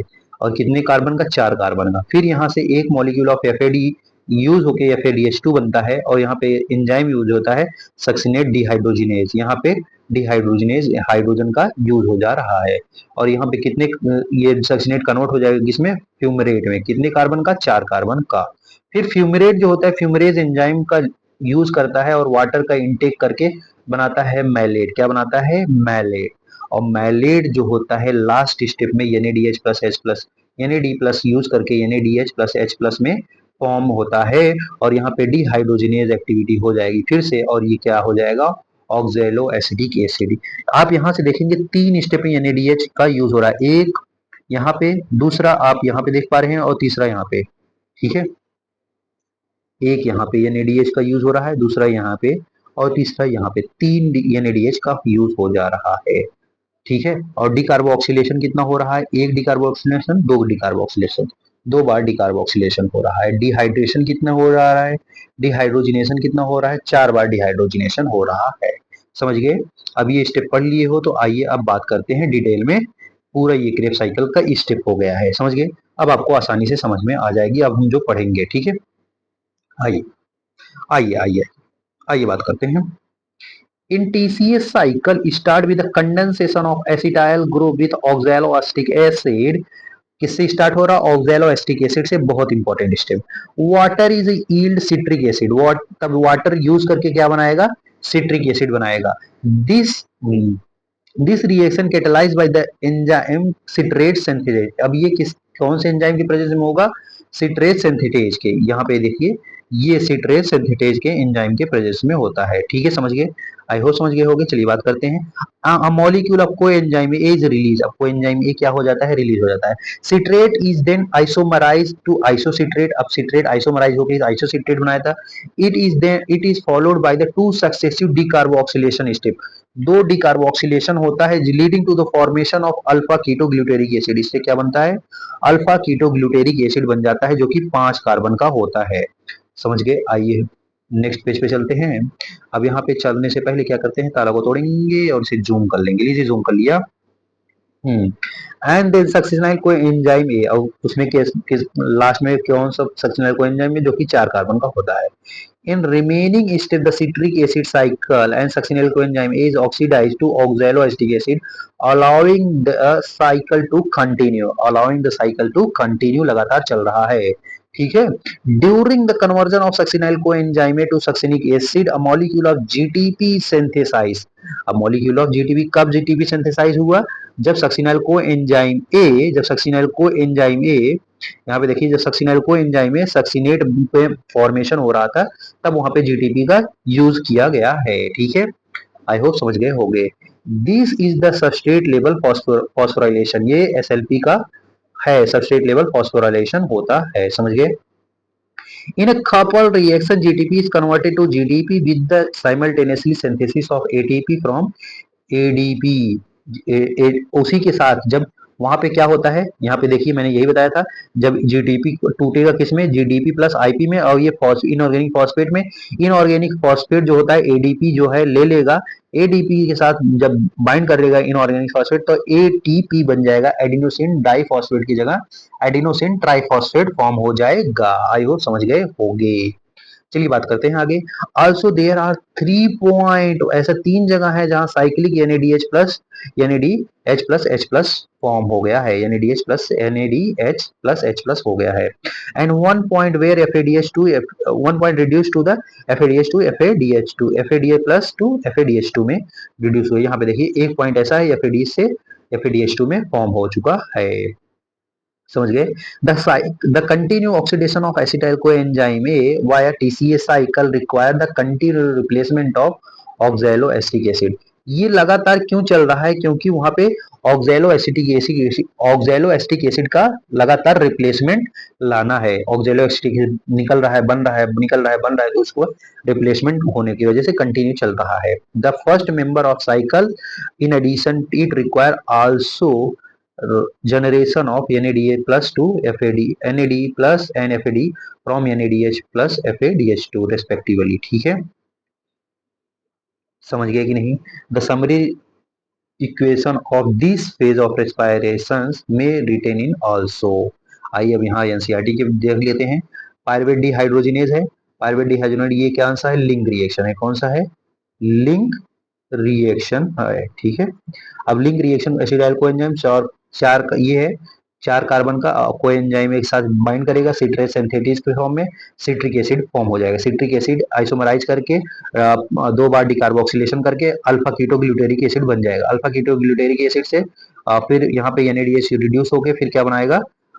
सक्सिनल कोएंजाइम है। सक्सिनल कोएंजाइम से बन जाएगा सक्सिनिक एसिड। सक्सिनिक एसिड से सक्सिनेट जो एंजाइम है सक्सिनिक एसिड, सक्सिनेट एंजाइम से फिर आगे जाएगा मैलिक एसिड या FADH2 में। यहाँ पे फ्यूमरेट है, उड़ा दिया है स्टेप। ज्यादातर स्टेप क्या किया है? उड़ा दिया है। तो इसको ना पढ़ के वो वाला स्टेप याद रखेंगे तो याद हो जाएगा। और वो याद कैसे करना है?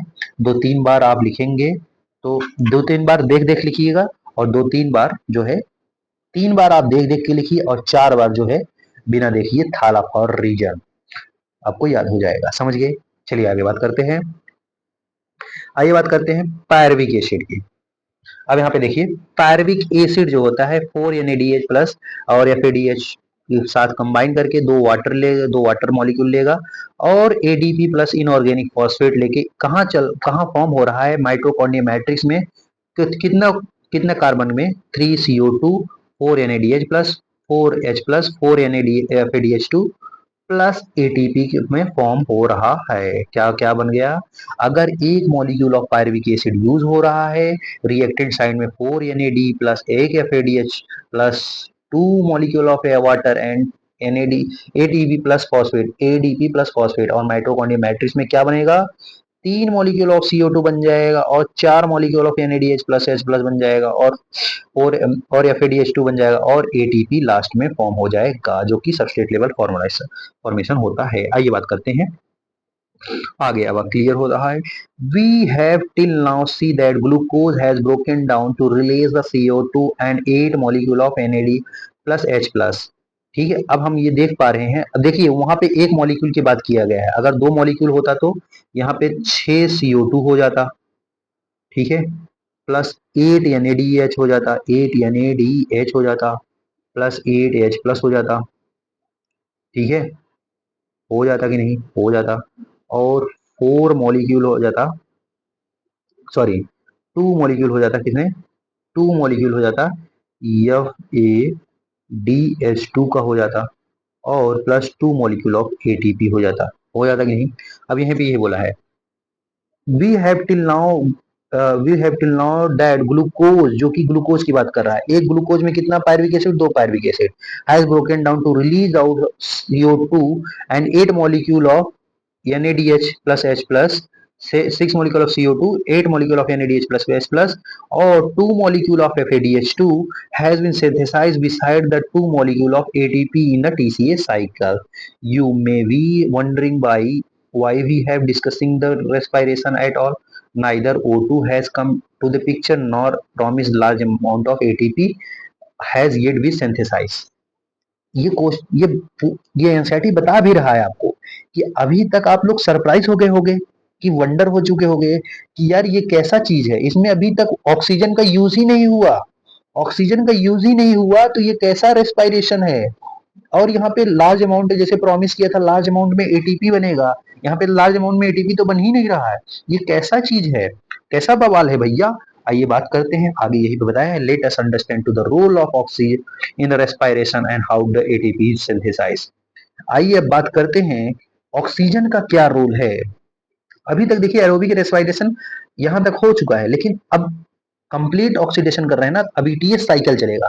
अभी तो एक स्टेप में क्या हुआ? CO2 का फॉर्मेशन। दूसरे स्टेप में क्या होता है? इलेक्ट्रॉन का ट्रांसपोर्ट होगा। इलेक्ट्रॉन का ट्रांसपोर्ट होगा तो वही होता है इलेक्ट्रॉन का ट्रांसपोर्ट, जहां होता है इलेक्ट्रॉन ट्रांसपोर्ट सिस्टम की बात करेंगे दोस्तों, या इसी को बोलते हैं ऑक्सीडेटिव फॉस्फोराइलेशन। इसे क्या बोलते हैं?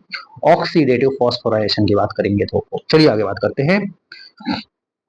अब इसमें क्या चलेगा दोस्तों, आइए बात करते हैं। The following steps in the respiratory process are released and utilize the energy stored as NADH plus H plus and FADH2.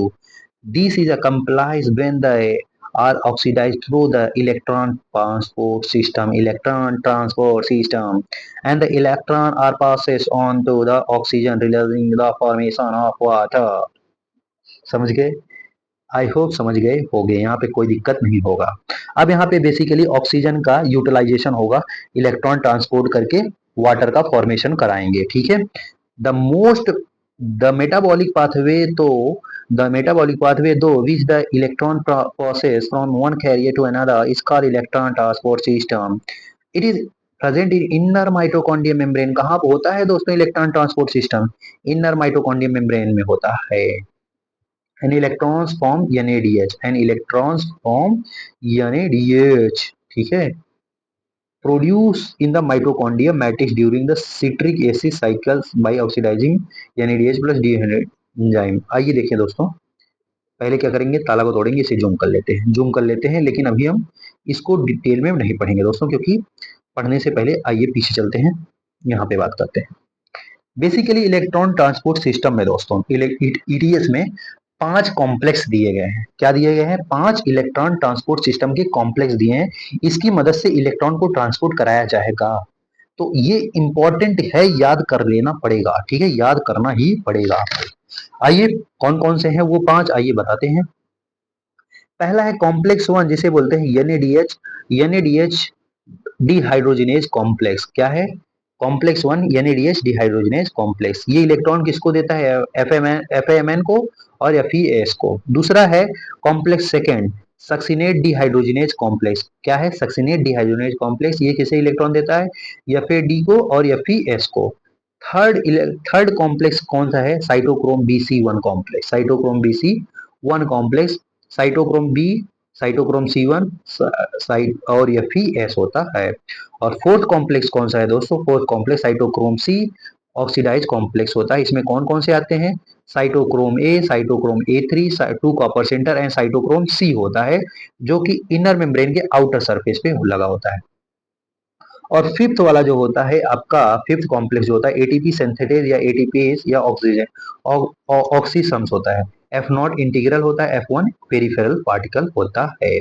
आइए अब बात करते हैं धीरे धीरे। देखिए देखिए देखिए, पहले क्या करते हैं, एक डायग्राम बनाते हैं, एक डायग्राम बना रहे हैं, किसका, माइटोकॉन्ड्रिया का बना रहे हैं दोस्तों, बेसिकली समझ जाइएगा, ठीक है।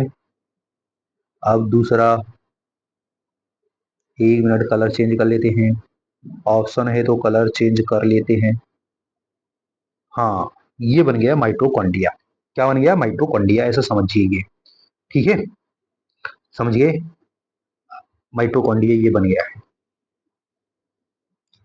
अब माइटोकॉन्ड्रिया में दोस्तों ये देखिए, ये है आउटर मेम्ब्रेन, कौन सा है, आउटर, ये है इनर, ये है इनर, और यहाँ पे होता है मैट्रिक्स, मैट्रिक्स, ठीक है। अब मैट्रिक्स वाला काम खत्म हो गया। अब इनर वाला मेम्ब्रेन को, इनर वाले मेम्ब्रेन में काम चलेगा ये इलेक्ट्रॉन ट्रांसपोर्ट सिस्टम का, इलेक्ट्रॉन ट्रांसपोर्ट सिस्टम का, ठीक है, इलेक्ट्रॉन ट्रांसपोर्ट सिस्टम का। अब इनर मेम्ब्रेन भी दोस्तों, ये इनर मेम्ब्रेन का यहाँ पे लीजिए ऐसे, इनर मेम्ब्रेन का ये एक मिनट, इनर मेम्ब्रेन को हम क्या करते हैं दोस्तों, इनर मेम्ब्रेन का यहाँ पे हम कुछ पार्ट जो होते हैं ऐसे कट करके यहाँ पे जूम कर लेते हैं, जूम कर लेते हैं, समझ लीजिए ये इनर मेम्ब्रेन है। अरे यार ऐसे बनाते हैं, हाँ ऐसे बनाते हैं, सही रहेगा, ये इनर मेम्ब्रेन है, ठीक है। अब इनर मेम्ब्रेन, ये इनर मेम्ब्रेन का इनर सरफेस है, ये इनर मेम्ब्रेन का इनर सर, अरे मान लीजिए मेरा हाथ इनर मेम्ब्रेन है, ये से दो हाथ है, ये ये आउटर मेम्ब्रेन है, ये इनर मेम्ब्रेन है, ये वाला क्या है, इनर मेम्ब्रेन। अब ये इनर मेम्ब्रेन का ये आउटर सरफेस है, क्या है, आउटर सरफेस है, और ये क्या है, इनर सरफेस है, समझ गए, समझ गए कि नहीं, आई होप समझ गए होंगे। फिर से ध्यान दीजिए, ये माइटोकॉन्ड्रिया का दो मेम्ब्रेन है, ये आउटर मेम्ब्रेन, इनर मेम्ब्रेन, इसके बीच का स्पेस पेरी माइटोकॉन्ड्रियल स्पेस, समझ गए, या इनर या इंटर मेम्ब्रेन स्पेस जिसे बोलते हैं, समझ गए। अब ये है इनर मेम्ब्रेन, इनर मेम्ब्रेन के जो आउटर साइड पे है ये आउटर सरफेस है, और जो इसके इनर साइड में है इनर सरफेस है, समझ गए कि नहीं, आई होप समझ गए। अब डायग्राम बनाने की कोई जरूरत नहीं है, आइए बात करते हैं, आइए बात करते हैं, आइए बात करते हैं, यहाँ तक अगर समझ में आ गया है तो आइए अब हम यहाँ पढ़ सकते हैं। अब पढ़ने से पहले दोस्तों आइए हम इस डायग्राम को पढ़ते हैं, किस डायग्राम को, ये जो एनसीईआरटी का जो डायग्राम दिया गया है, इस एनसीईआरटी के डायग्राम को पढ़ते हैं दोस्तों। अगर इसको समझ लिए तो आप समझ लीजिए इलेक्ट्रॉन ट्रांसपोर्ट सिस्टम आपको समझ में आ जाएगा, समझ गए। चलिए देखिए, ये आ गया मैट्रिक्स माइटोकॉन्ड्रिया का, और ये इनर मेम्ब्रेन है, और ये इंटर मेम्ब्रेन स्पेस हो गया, ठीक है, ये इनर मेम्ब्रेन, ये इंटर मेम्ब्रेन स्पेस हो गया, और ये अंदर जो होगा मैट्रिक्स होगा, समझ गए। अब मैट्रिक्स के अंदर यहाँ पे NADH प्लस H प्लस बन गया था, और ये टूटता है किसमें, NAD प्लस में, और ये कॉम्प्लेक्स फर्स्ट है, कॉम्प्लेक्स फर्स्ट क्या है, NADH डिहाइड्रोजिनेज। अब यहाँ से क्या करेगा, इलेक्ट्रॉन निकलेगा, इलेक्ट्रॉन क्या करेगा, निकलेगा, और इनर मेम्ब्रेन में बहुत ज्यादा क्या होता है, प्रोटॉन होता है। अब ये इलेक्ट्रॉन के साथ साथ प्रोटॉन दे देगा कहाँ पे, यहाँ पे इनर इंटर मेम्ब्रेन स्पेस पे, इंटर मेम्ब्रेन स्पेस है, समझ गए। और ये इलेक्ट्रॉन किसको दे दिया, FMN को, FMN किसको इलेक्ट्रॉन दिया, FES को, FES ने इलेक्ट्रॉन आगे ट्रांसपोर्ट किया यूबी क्यूनॉन को, यूबी क्यूनॉन ले लिया इलेक्ट्रॉन, लेकिन कहा कि हम इलेक्ट्रॉन के साथ साथ प्रोटॉन भी लेंगे, इलेक्ट्रॉन के साथ साथ हमें प्रोटॉन भी चाहिए। ये यूबी क्यूनॉन ने जिद इस यूबिक्विनॉन की जिद हो गई कि हमें इलेक्ट्रॉन के साथ साथ प्रोटॉन भी चाहिए, तभी हम इलेक्ट्रॉन को ट्रांसपोर्ट करेंगे। तब बेचारा यहाँ से प्रोटॉन देता है, ये माइटोकॉन्ड्रिया से प्रोटॉन, मैट्रिक्स से प्रोटॉन देता है, और फिर यूबिक्यू और ये इलेक्ट्रॉन जो है लेके आगे ट्रांसपोर्ट करके कहाँ चला जाता है, ये कॉम्प्लेक्स थर्ड में चला जाता है। ठीक है, कॉम्प्लेक्स थर्ड में चला जाता है, जो कि साइटोक्रोम BC1 कॉम्प्लेक्स है। लेकिन उससे पहले यहाँ पे देखेंगे कॉम्प्लेक्स सेकंड में सक्सिनेट डिहाइड्रोजिनेज है। जब सक्सिनेट टूटता है किसमें, फ्यूमरेट में, तब वहां पे इलेक्ट्रॉन टूटता है, और जो इलेक्ट्रॉन एक्सेप्ट करता है कौन, FADH2। एफ ए डी जो होता है किसको देता है, FeS को। FeS इलेक्ट्रॉन किसको देता है, यूबिक्विनॉन को। यूबिक्विनॉन इलेक्ट्रॉन तो लेता है, कहता है लेकिन हमको प्रोटॉन भी चाहिए, तो यहाँ से प्रोटॉन फिर से लेता है, दो प्रोटॉन ले लेगा। तो यहाँ से दो प्रोटॉन ले लेगा मैट्रिक्स से, और ये फिर एक मिनट दोस्तों, ओके मेरा एक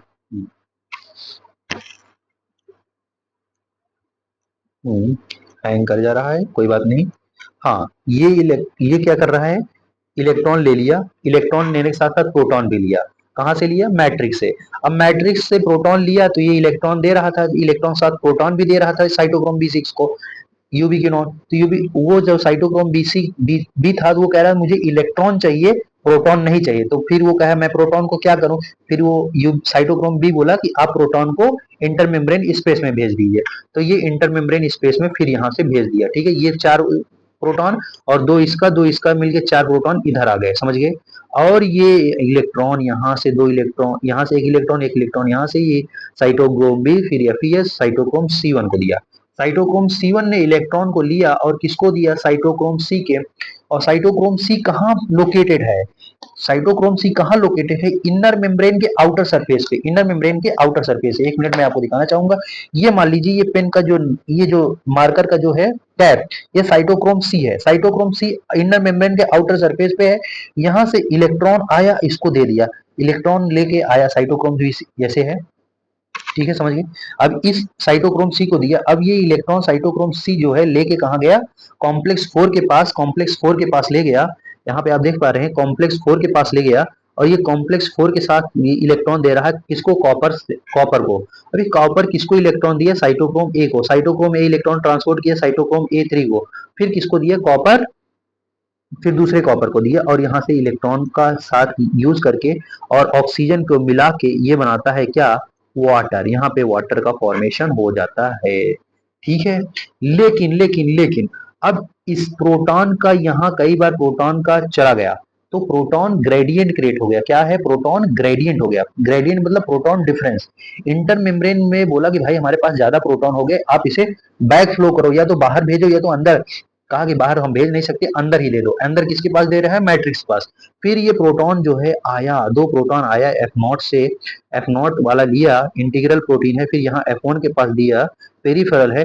और ये क्या किया, दो प्रोटॉन लेके ADP प्लस इनऑर्गेनिक फॉस्फेट क्या बनाता है, ATP, और यहाँ से प्रोटॉन आ गया मैट्रिक्स में, समझ गए।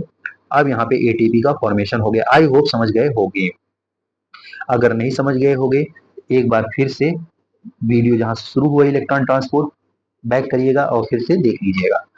समझ गए, चलिए आगे पढ़ते हैं। चलिए बात करते हैं।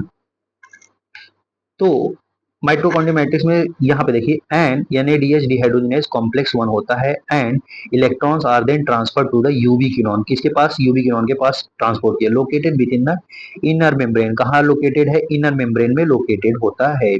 Ubiquinone also receive reducing equivalent via FADH2 complex second. अब ये किसको पास है, सेकेंड इलेक्ट्रॉन, मतलब यूबिक्विनॉन किससे और इलेक्ट्रॉन पा रहा है, मतलब किससे मिल रहा है, FADH2 से भी मिल रहा है, जो कॉम्प्लेक्स सेकेंड है। That is generated during the oxidation of succinate in the citric acid cycle में। ठीक है, जब सिट्रिक एसिड साइकिल को क्या किया था, ऑक्सीडेशन किया था वहां पे सक्सिनेट को, समझ गए, तब वहां पे मिला था। आइए बात करते हैं आगे। The The reduced ubiquinol is then oxidized with the transfer of electron to the cytochrome C। अब ये reduce जो हो गया था यूबिक्विनॉन, अब वो ऑक्सीडाइज होना चाहेगा, जब इलेक्ट्रॉन किसको ट्रांसफर कर देगा, साइटोक्रोम C को, वाया BC1 कॉम्प्लेक्स। किसके द्वारा, BC1 कॉम्प्लेक्स के द्वारा, कॉम्प्लेक्स थर्ड होता है। Cytochrome c is small protein, ये इंपॉर्टेंट है दोस्तों, कई बार पूछा गया है साइटोक्रोम सी के बारे में, तो हम यहाँ पे लगा देते हैं star mark. Cytochrome c is small protein attach to the outer surface of inner membrane, outer surface of inner membrane and act as mobile carrier of transfer of electron between complex third to complex four। हाँ, किसके किसके बीच में transport करता है, complex third के complex four के बीच में transport करता है, मोबाइल कैरियर की तरह ट्रांसपोर्ट करता है। तो वहां से लाया, इसके पास दे दिया, ठीक है, कैरियर की तरह काम करता है।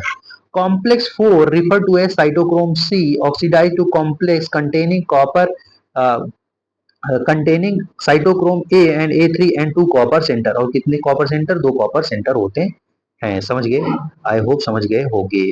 अगर नहीं समझे तो आइए हम इसे और जूम करते हैं, ठीक है। आइए बात करते हैं। when when the electron passes from one carrier to another via complex 1 to 4 in a electron transport chain, they are coupled to ATP synthesis। किसके लिए करते हैं, ATP synthesis, जो कि कॉम्प्लेक्स फिफ्थ होता है, for the production of ATP and ADP, for production of complex ATP and ADP। समझ गए दोस्तों। and inorganic phosphate, the number of ATP molecule synthesized depends on the nature of electron donor। इसके ऊपर depend होता है, number of nature of electron donor के ऊपर depend करता है दोस्तों। समझ गए। Oxidation of one molecule of NADH give rise to 3 molecule of ATP। हाँ दोस्तों, अब ये नेक्स्ट पेज में मैं बताना चाहूंगा, एक NADH से कितने ATP बनते हैं, ये बहुत इंपॉर्टेंट हो गया। 3 ATP मिलते हैं। और एक FADH2 से कितना ATP मिलता है, 2 ATP मिलता है। और एक GTP से कितना ATP मिलता है, 1 ATP मिलता है।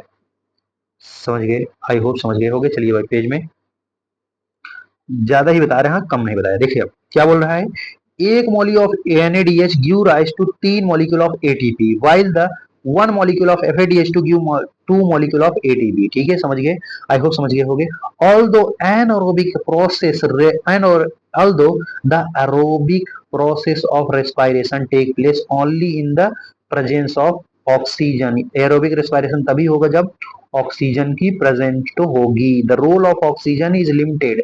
दोस्तों, जो ऑक्सीजन का रोल है वो बहुत कम है, लिमिटेड होता है। The role of oxygen is limited at terminal stage of process, but but the presence of oxygen is vital. लेकिन ऑक्सीजन का प्रेजेंस जो होता है बहुत इंपॉर्टेंट होता है, बहुत महत्वपूर्ण होता है, वाइटल होता है। Since is derive from whole process by the removing of hydrogen, क्योंकि ऑक्सीजन जो होता है हाइड्रोजन को रिमूव करके वाटर फॉर्म करता है from the system. Oxygen act as a final hydrogen acceptor, बहुत इंपॉर्टेंट है। ऑक्सीजन किसकी तरह काम कर रहा है, फाइनल हाइड्रोजन एक्सेप्टर की तरह। Unlike photophosphorylation where it is a light energy that utilized for the production of proton gradient required for the phosphorylation in the respiration, it is energy of oxidation and reduction utilized for the same process। दोस्तों, जैसे photo phosphorylation में क्या होता है, तो वहां पे proton gradient बनता था, यहाँ पे क्या हो रहा है, यहाँ पे इन रेस्पिरेशन में energy of oxidation and reduction utilize for the same process. यही प्रोटॉन ग्रेडियंट करने के लिए ऑक्सीडेशन और रिडक्शन हो रहा है, सेम प्रोसेस करने के लिए, प्रोटॉन ग्रेडियंट या वाटर फॉर्म होने के लिए, ATP फॉर्म होने के लिए। It is for this reason the process is called oxidative phosphorylation. इसीलिए इसको हम बोलते हैं ऑक्सीडेटिव फॉस्फोराइलेशन। समझ गए, I hope you get it. You have already studied about mechanism of members linked to ATP synthesis as explained by chemiosmotic hypothesis in earlier chapter। Chemiosmotic hypothesis मैं आपको बता चुका हूं दोस्तों, ठीक है। As mention earlier the energy release during the electron, energy release during the electron, क्या क्या करेंगे दोस्तों, क्या करेंगे, आइए नेक्स्ट पेज में, पहले तालों को तोड़ेंगे फिर जादू से जूम कर लेंगे। Electron transport system utilize for synthesis of ATP with the help of ATP synthase complex fifth, अब यहाँ पे एटीपी का फॉर्मेशन होगा कौन से मशीनरी से यूज के कॉम्प्लेक्स फिफ्थ से। This complex consist of two major component, दो मेजर कंपोनेंट होते हैं, that is F naught F one और एफ नॉट होता है। द एफ वन जो होता है head piece, F one is a head piece peripheral membrane protein complex and contain the site of synthesis of ATP from ADP and inorganic phosphate. Inorganic phosphate plus inorganic phosphate plus ADP मिलके क्या बनाते हैं, ATP बनाते हैं। और F naught is the integral membrane protein complex that form the channel through which proton cross the inner membrane, proton cross करेगा inner membrane को, ठीक है। आई होप समझ गए होगे। The passage of proton through the channel is coupled to catalysing site of F1 component for the production of ATP. For each ATP produced, 4H plus passes through the F naught from the intermembrane space to the matrix down the electrochemical proton gradient. समझ गए? I hope समझ गए होगे। वहां पे proton gradient बन गया था, उसको वहां पे फिर कहाँ लाएंगे, मैट्रिक्स में लाएंगे ना दोस्तों। समझ गए कि नहीं। और यहाँ पे देखिए H प्लस भी आ जाएगा मैट्रिक्स में, यहाँ पे ये दिया है नहीं तो फिर आता है, ये देखिए यहाँ पे ये लाइन, ये लाइन, ये प्रोटॉन आ रहा है, समझ गए कि नहीं। प्रोटॉन आएगा तभी एडीपी प्लस इनऑर्गेनिक फॉस्फेट मिलकर क्या बनाएगा, एडीपी बनाएगा। आई होप यहाँ तक समझ गए होगे। अगर समझ गए होगे तो आइए रेस्पिरेटरी बैलेंस शीट की बात करते हैं, लेकिन इसकी बात करने से पहले आइए हम ये चार्ट बात करते हैं। चलिए बात करते हैं रेस्पिरेटरी बैलेंस शीट की। रेस्पिरेटरी बैलेंस शीट दोस्तों, EMP pathway, link reaction, Krebs cycle. EMP pathway जो होता है कितने बार चलता है, एक बार। लिंक रिएक्शन, ईएमपी मतलब ग्लाइकोलिसिस एक बार चलता है। लिंक रिएक्शन कितनी बार चलता है, दो बार चलता है। क्रेब्स साइकिल कितनी बार चलता है, दो बार, क्योंकि ग्लाइकोलाइसिस से एक जब ग्लूकोज टूटता है तो एक मॉलिक्यूल टूटता है तो दो दो पायरुविक एसिड बनता है, तो दो पायरुविक एसिड को ऑक्सीडाइज करने के लिए दो बार साइकिल चलती है, समझ गए। ATP synthesize through substrate level phosphorylation. SLP में कितना एटीपी बना था, 4 एटीपी बना था, ठीक है। और लिंक रिएक्शन में 0, क्योंकि वहां पे एनएडीएच प्लस एच प्लस बना था। और यहाँ पे क्रेब्स साइकिल में 2 एटीपी बना था।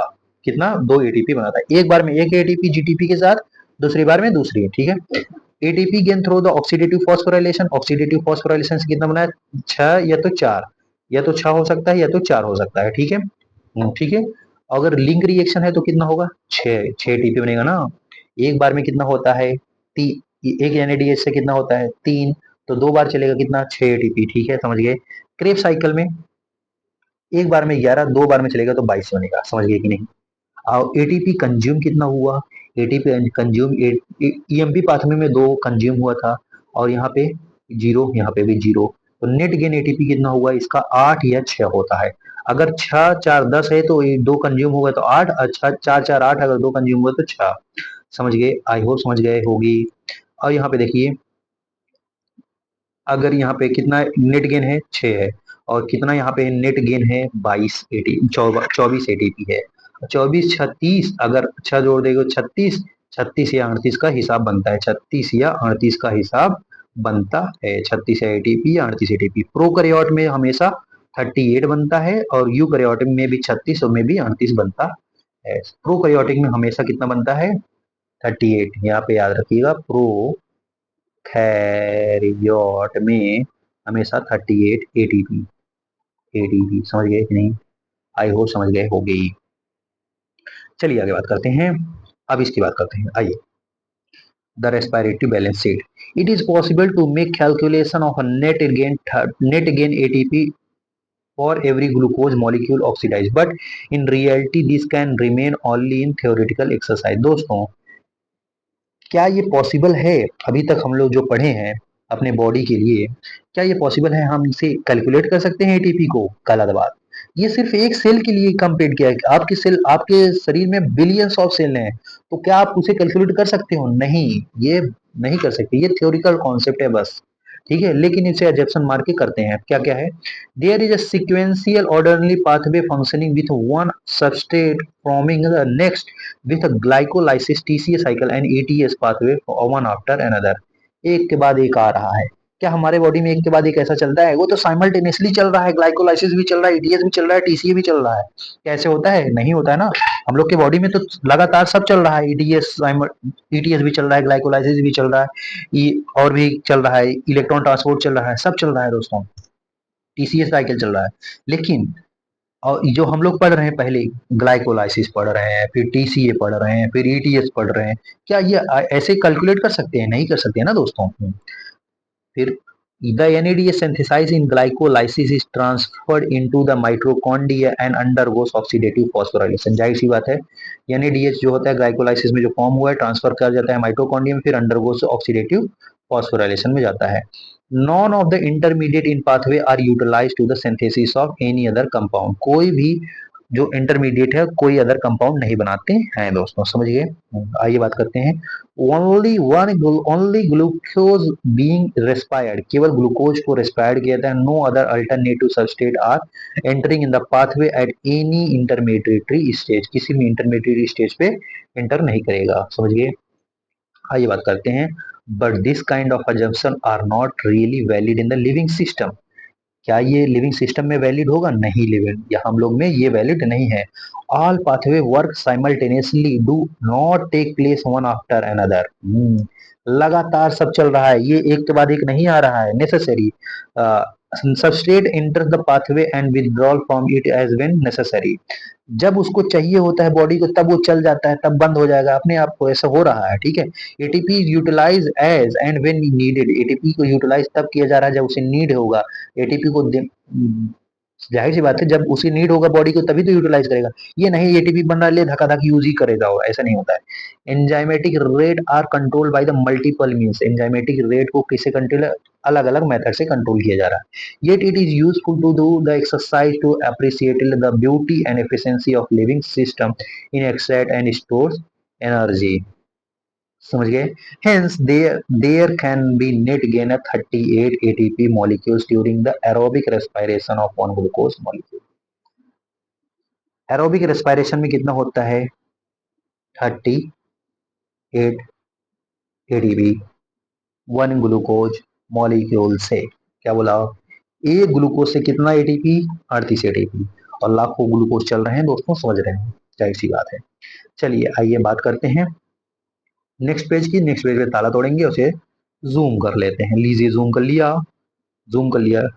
Now let us compare the fermentation and aerobic respiration. Fermentation account for only for partial breakdown of glucose, whereas aerobic respiration is completely degraded into CO2 and water। ये तो जाहिर सी बात है, fermentation केवल partial oxidation हुआ था glucose का, लेकिन एरोबिक रेस्पिरेशन में कंप्लीट ऑक्सीडेशन हो गया था, ठीक है। Fermentation there is a net gain only 2 ATP. कितने एटीपी का हुआ है नेट गेन? 2 एटीपी का। और ईच मॉलिक्यूल ऑफ ग्लूकोज, एक मॉलिक्यूल से कितना एटीपी नेट गेन हुआ है? 2 एटीपी का, degraded from pyruvic acid, whereas many more molecule of ATP are degenerated in the aerobic respiration, that is 38 ATP बनता है। NADH is oxidized to NAD plus rather slowly in fermentation. However, the reaction is vigorous in case of aerobic respiration। Reaction क्या होता है? बहुत तेज होता है aerobic respiration में, जबकि फर्मेंटेशन में ये स्लो होता है, जाहिर सी बात है। चलिए बात करते हैं एरोबिक एनारोबिक का, फर्मेंटेशन और एरोबिक रेस्पिरेशन का डिफरेंस दिया था दोस्तों। एम्फीबॉलिक पाथवे की बात करते हैं दोस्तों, ठीक है, समझ गए। आइए एम्फीबॉलिक पाथवे पे बात करते हैं। Glucose is favored substrate for respiration. All carbohydrates are usually first converted to the glucose before they are used, ये वाला बता, before they are used for respiration. Other substrate can also be respired as has and has been mentioned earlier, but then they do not enter in the respiratory pathway at the first step। समझ गए। तो आगे बात करते हैं। The point of entry of different substrate in the respiratory pathway, fat would need to be broken down into the glycerol। Fat को किसमें टूटना पड़ेगा? ग्लिसरॉल एंड फैटी एसिड में। First and the fatty acid were to respired by they देखो दोस्तों, इसको पढ़ने से पहले आइए नेक्स्ट पेज में चलते हैं, पहले इसको हम पढ़ लेते हैं तब समझ में आएगा। समझ गए। ताला तोड़ते हैं, उसे झूम कर लेते हैं, तभी समझ में आएगा, नहीं तो नहीं आएगा। क्या बोल रहा हूँ, समझ गए। देखिए अभी ग्लूकोज को पढ़ लिए थे, अब अदर मॉलिक्यूल्स अगर जा रहे हैं इसमें साइकिल में तो कैसे जा रहे हैं, आइए हम इस चीज को देखते हैं। समझ गए? ये देखिए, ग्लूकोज ग्लूकोज को हमने पढ़ा है। क्या पढ़ा है ग्लूकोज के बारे में? थोड़ा पेन को जूम कर लेते हैं। हाँ, ग्लूकोज जो होता है, ग्लूकोज किसमें, सिंपल सुक्रोज, सिंपल शुगर या ग्लूकोज में कार्बोहाइड्रेट जो होता है सिंपल शुगर और ग्लूकोज में होता है। ग्लूकोज इंटर कर जाता है ग्लाइकोलाइसिस में, ग्लाइकोलाइसिस जो बनता है pyruvic acid, pyruvic acid inter कर जाता है एसिटाइल कोएंजाइम में, फिर ये क्रेब्स साइकिल चलता है जिसमें CO2 और वाटर फॉर्म होता है। ठीक है, फैट कैसे टूटता है? फैट जो होता है ब्रेक डाउन होता है फैटी एसिड और ग्लिसरॉल में, फिर फैटी एसिड जो होता है एसिटाइल कोएंजाइम फॉर्म कर लेता है, एसिटाइल कोएंजाइम जो होता है इंटर कर जाता है क्रेब्स साइकिल में।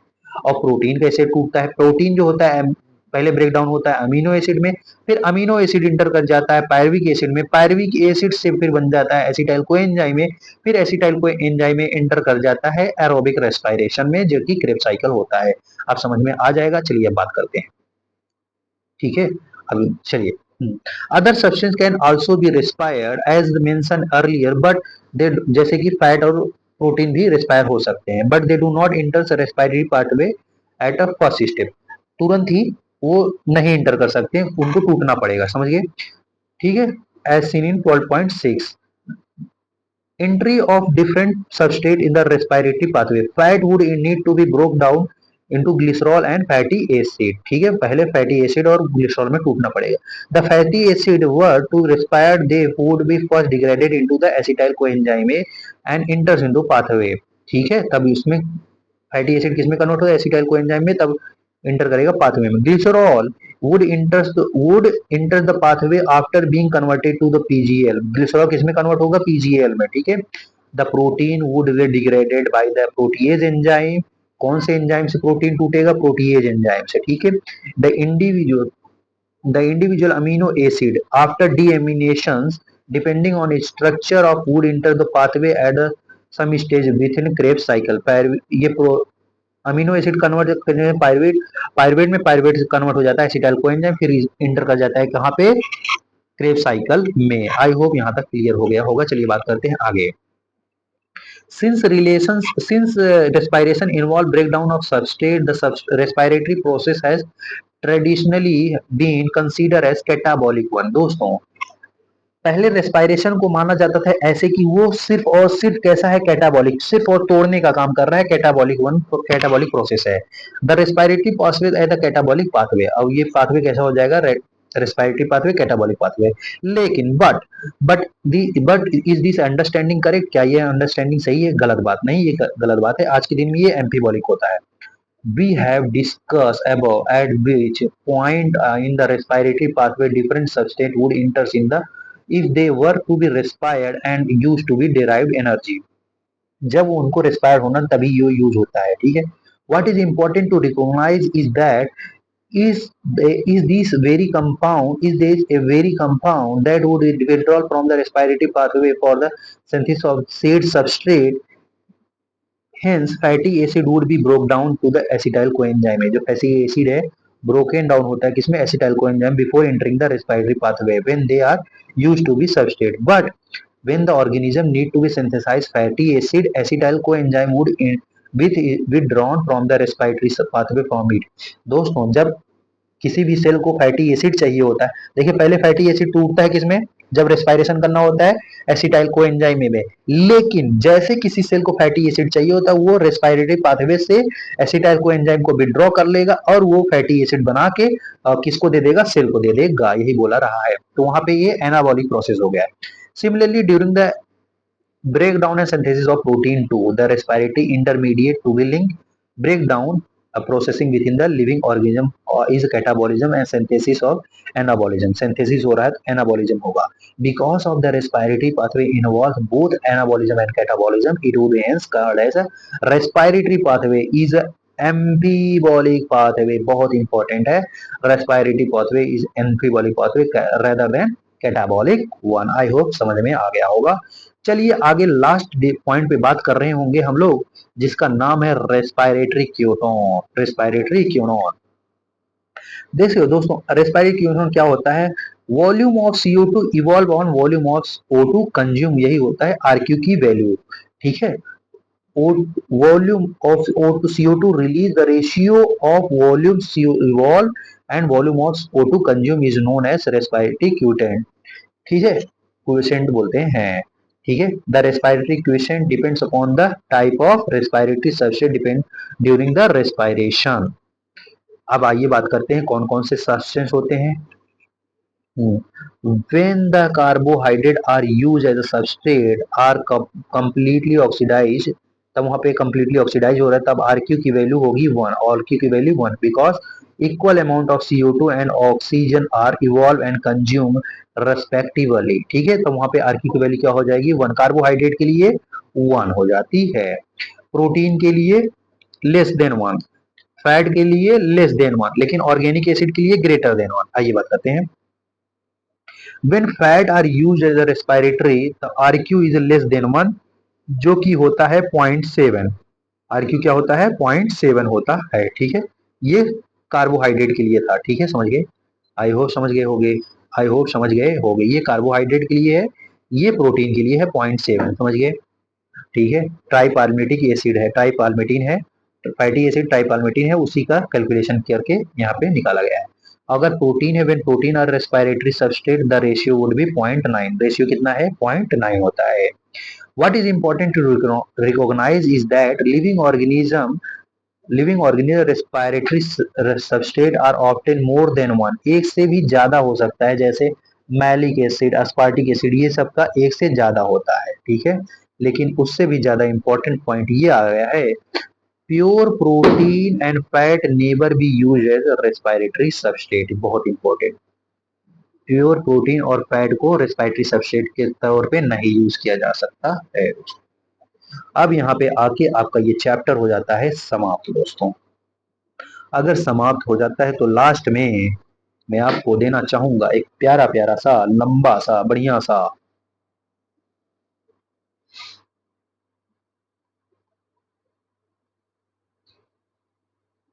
नहीं बना है तो कोई बात नहीं, मैं बनाऊंगा, बना के ही भेजूंगा। बढ़िया सा प्यारा सा लंबा सा थैंक यू देना चाहता हूँ, ऊपर बन नहीं रहा है, बना के ही रहूंगा।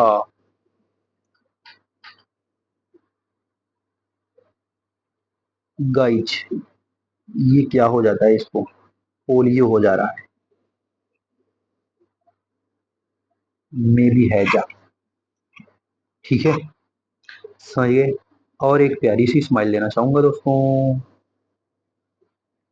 पढ़ते रहिए, मुस्कुराते रहिए, आगे बढ़ते रहिए, और मिलते हैं हम आपसे अगले वीडियो में।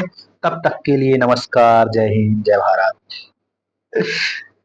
खुश रहिए दोस्तों।